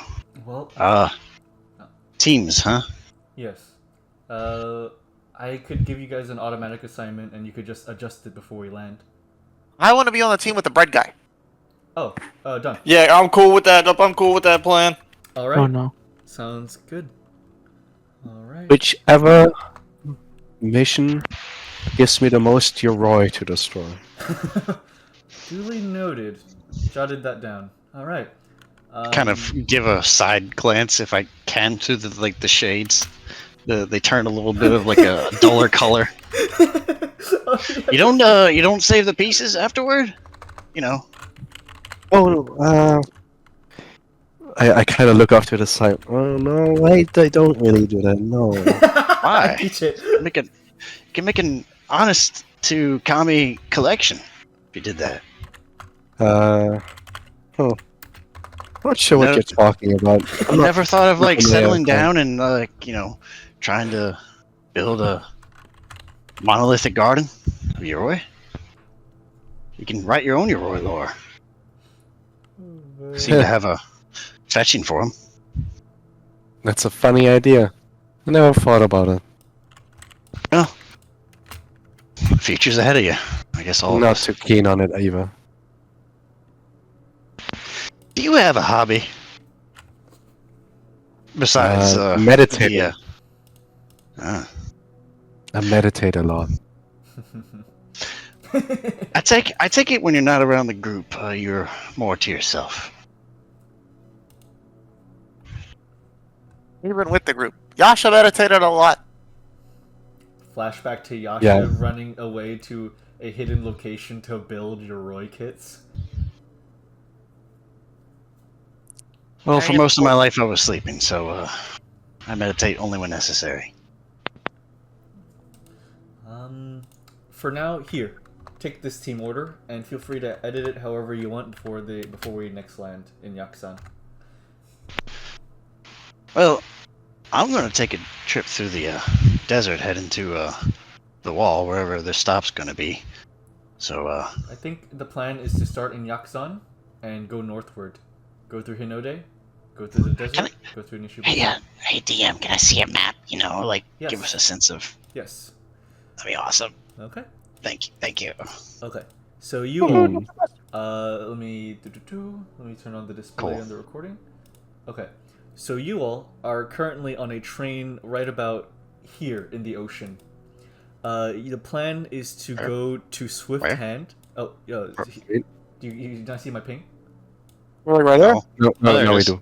Okay, the Where are we? red one, the red ping. Wait, where's the red one? Where are you at? Oh, There's no you red don't ping. see- Oh, I'm in the gym Oh, layer, blue or one. token layer. How about this? There Hey, you we're go. right Yeah.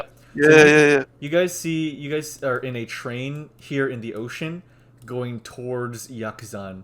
The plan is to go to the capital, Swift Hand, and most likely, for convenience, you'll go northward through Tejumen Shinjocho, where Jiyu and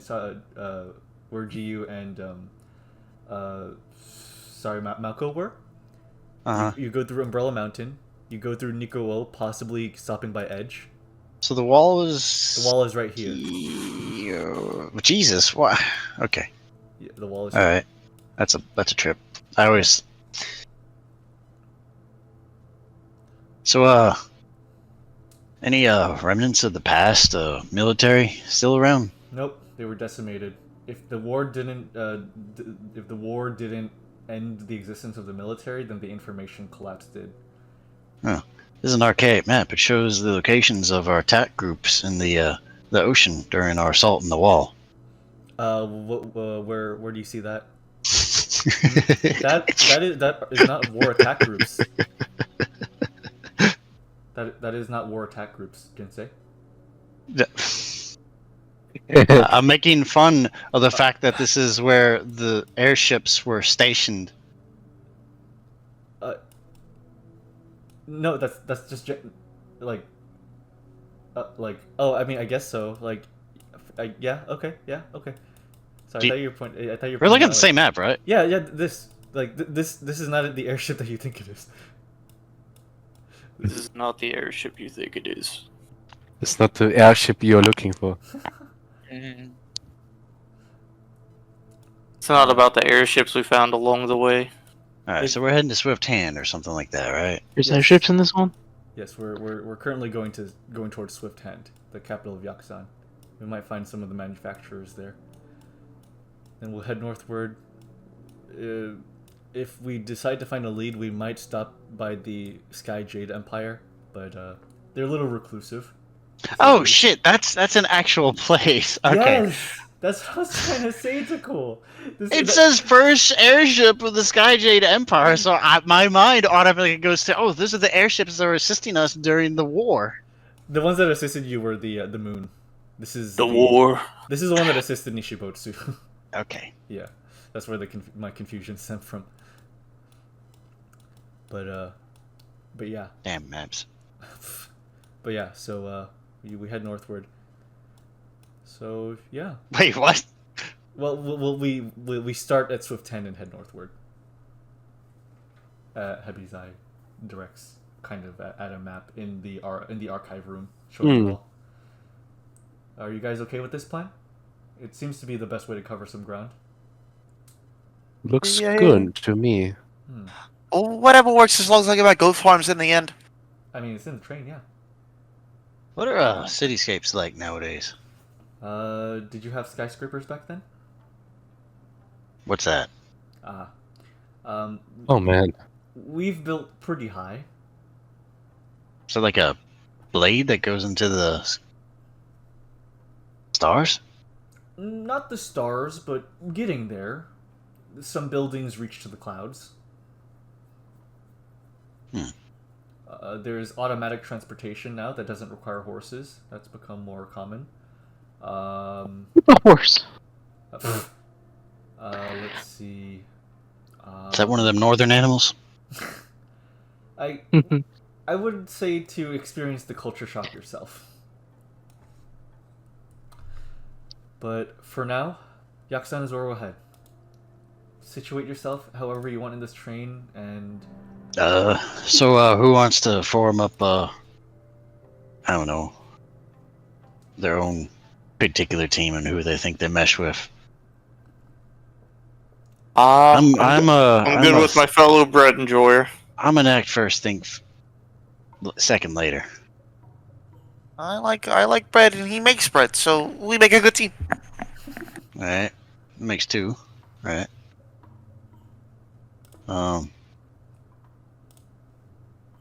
So you're talking about automatic travel, yeah? yes. Kinda like what you brought us here with? No, that was a ninjutsu ability. How come we can't ninjutsu our way to the capital? Because it can only be the teleportation can only be done to a place where you physically set down a burnable shiki paper. The only reason you all were able to teleport there was because I had shiki papers placed along the coast. So preparation limitations, I see. Interesting. So it seems that has not been remedied. Things aren't that automatic, I would say. Heh. Oh, you future kids, you. Alright. Well- Who wants to tag up with me?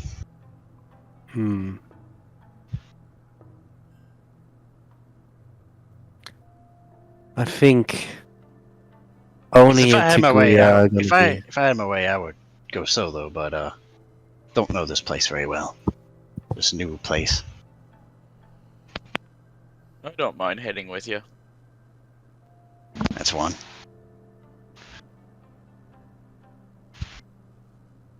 Alright, Bowling and Jinsei. Yasha, what do you plan on doing? I think the Onii and Tiguya duo needs a straight man.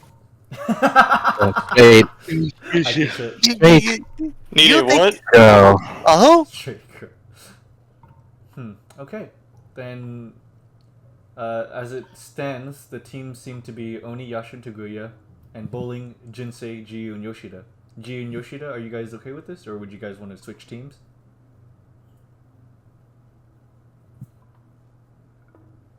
Give me the small girl. What the fuck? They want the Yoshida. Give me the woman. Yoshida, would you want to join? Would you want to join Onii, Yasha, and Tiguya? Sure, but I'm not that small, am I? You're. Onii, just a warning. He's scary. I'd lean in real close. Good. Just because something's petite doesn't mean it's not threatening. Okay, as it stands, the parties are Onii, Yasha, Tiguya, and Yoshida, and the second team being Bowling, Jinsei, and Jiyu. Are you guys We have okay with team mentally unstable and then team mentally stable. Which is which? Yeah. Figure it out. To be honest, me and Jinsei have a pyromaniac that may just burn down the building. That's okay. I can burn down the building? Yeah, that's the thing. Oh, So, Wow. well, what about the our other benefactor? the other benefactor? Oh, yeah. Are you referring to Katsuma Kozawa? No. Oh. Our aid, our other Oh, hand he's from this Soka? era. Oh, Zoe? Yes, Soka. Oh. Stop!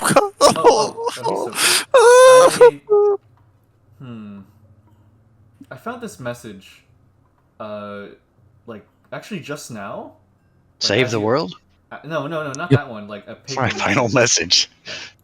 As you asked that question, here, take a look at this. She hands you a slip of paper, and it simply, Tiguya, you notice it is in Hisoka's handwriting. It says, "I will be there." It's him! It's him! He said he'd be there! Hisoka said he'd be there! You know, I don't know. There. I trust him. If he says it, I know it to be true. He'll be there. That's all that matters. Somehow, you don't know how, you will be there. Well, I guess with the groups in order, feel free to settle in. This train is big. This is much bigger than you'd think. Each one of you has an individual room that you can stay in. Just go to the caboose and climb up the ladder, and that should lead to the second story. And that should be where all the housing compartments are. I'm going to my goat farm. Okay, go ahead. Later. Okay. May I ask one thing? Yes, what is it? Are the people on this list being targeted? They're not being targeted. No, well, at least What are seemingly you not. telling them? It seems to just be a list of travelers and basic information about them. Each one has a data Okay. entry listed underneath their name, if you're interested. Then who is this Shiroi Bocch underneath the new gravity? Uh, Ooh, that's wait, that's what? our old friend. Isn't it? Wait. Wait, oh. As in, I'm basically saying Oh, that okay. I'm looking into the new gravity, Oh, and it okay, just okay, says nice. underline Yoshida Malko, Tikuya Quasimoto, Yasha, Hisoka, and then Shiroi Bocch. Oh, like you're saying that this is what you read when you open the entry? Yeah, it's basically actually funny. Actually, Jeremy, you I just have all of them.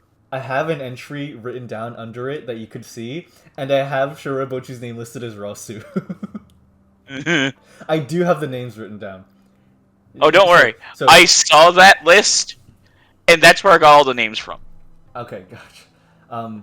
So the list reads the members you've seen so far, as well as an additional name, Rosu (parentheses absent). Oh, another $5. Where's my Dragonator? Hey there, $5. That guy, he started a company or something. I don't know, big business, moneymaker. Okay. And they're safe from being actually- targeted. I'd say they can handle their own. I met they'll one be of his extensions on the way here. Really? Yeah, he seemed to have expanded alongside some other war era Kongoki, as it seems. Well, Actually, shit, would I know that's that it's war era? It's more like I would know that it's the like new gravity, like, right? No, you know that they're war era. Okay. I would imagine, yeah. They've already set Zoe pops up. They've already set up shop around Maki Guy. She produces a Dan Dentures figurine. She presses a button and he goes, "Fuck!" Oh, it's him! I remember that little shit. You said that like an old man. That was so convincingly an old man. Isn't that an old chattering teeth toy? Yeah. Oh, it's a monster. A beast of the night. A demon. But without him, we would have never beat the new gravity. So, he's very important. But with that, you all sort of just spend some time around the train. Just you settle in, which we can cover next session. You all are situated. You have some semblance of what your goal is, what you're striving towards, and the train chugs forward, and you all continue your path. I will burn the train. Yeah. Please no! Please, Momo. The scene ends with Momo going, "Please no! Please no, G! Please! Say goodnight, conductor." Please no!" She likes burning everything. That's interesting. She does. That's kind of entertaining. I like that. This group's going to be a flaming car wreck And in the best way possible. the long ride home travels to its first destination, Yakusan. And with that, we end our first session. Woo! Hooray! No one good. died. Banger. Yeah. No one died. No one died. Congratulations. Yeah, no one died. Okay. From this point forward, though, the sessions will be split into two parts, one for Team 1 and one for Team 2. You all will each be going into the same general locations, but doing slightly different missions. So, What's the Will we be description? DM, why is there a Yes. Team 3? yes, there will be a rotation. There will be so between every mission, you guys will rearrange into different teams so that everyone has an opportunity to interact. So will there be different sessions for each of the groups too, or Yes. Yes. okay? So like next session will be group 1, and then the session after will be Group 1A, and then Group 1B. Yeah. So next session will be session. Looks through the script. Why is there a Team 3? No, why does it say abnormality on there? So I do have a proposition. It's up to you guys, depending on how much longer you're willing to stay. You can optionally go through these data entries on travelers while we are all still in one group, just to see each one's general deal. They're all pretty vague. Of course, no spoilers. Is all information that I'm willing for you to know, just cool factor. So if you guys want to do that as sort of an epilogue to this session, we can do that right now. But I want to know what it says about our own team. Okay. The new gravity and the Hurricane 5. I want to know what it actually says in the data logs. I'll probably, like, in character, step out and go to the roof of the train. This is where I'll just kind of, like, mute. Because I kind of want Are you to, gonna like, go to the not roof? know. I got that for you. Okay, but No, Burns the roof open. I'm already way ahead of you. okay. I shall find out. Okay. So what about other players? You guys want to see the entries? Yeah. All right. If this I like it all. train stops, the universe is fucked. Just DM me when you finish. Okay. Yeet and Blood, you guys are good with this? Yo, sir.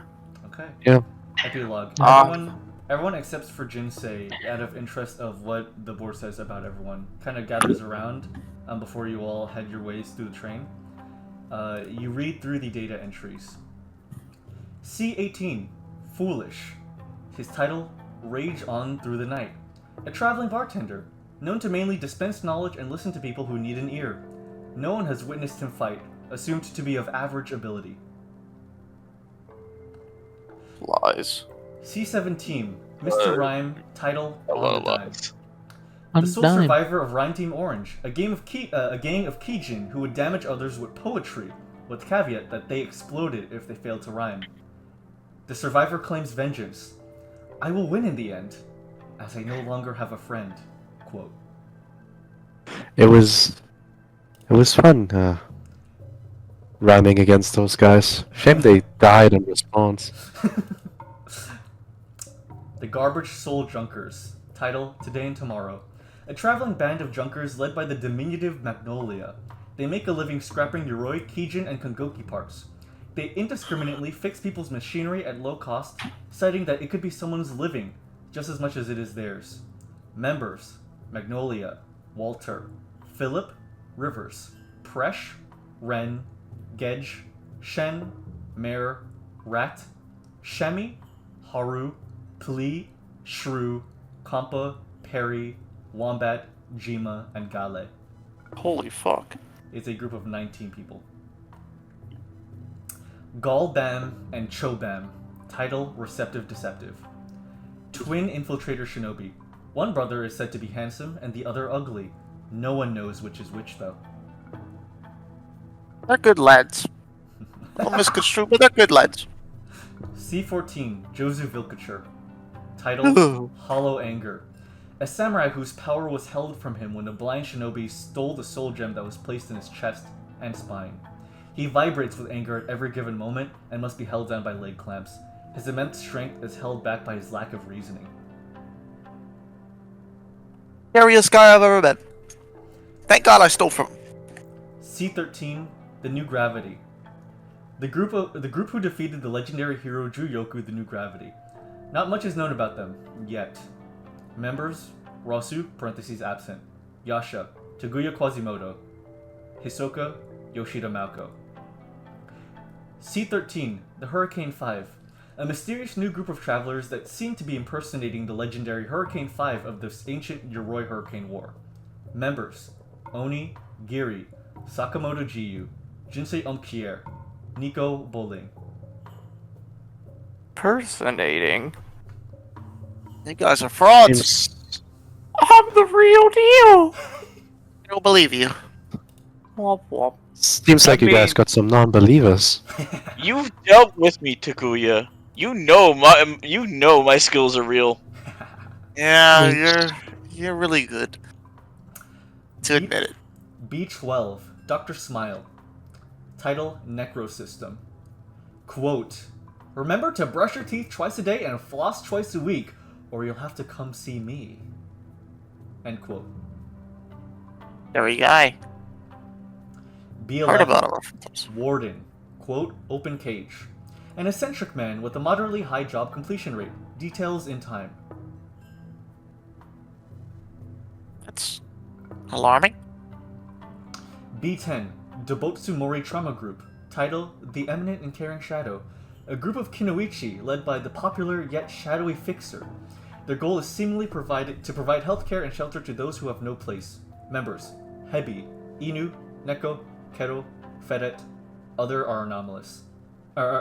are anonymous. Sorry. Not too bad. B9's is Strings Akatsushi. Title, Paint Between Heartbeats. A blind shamisen player. Details redacted until further notice. He's blind too? I want to play against her. A8, Better Getter and Jetter. Good training. 3 independent military contractors. Practically brothers. They credit their success despite lack of powers to their good training and trust in one another. A7, Chef Crush. Title, 3 Square Bloodline. A chef whose rise to fame can be credited to the love he puts into his food, as well as his absurd strength. He credits his abilities with his familial bloodline of chefs, as well as his regiment to eat 3 square meals a day. I know his great grandpa. He eats Crush. like Chef Blush. A-grade steaks, like 10 of them at once. A6, Bitten Hand. Title, Wall, Stain, Flick, Teardrop. A madman. Details redacted until further notice. I don't like that. No, that's concerning.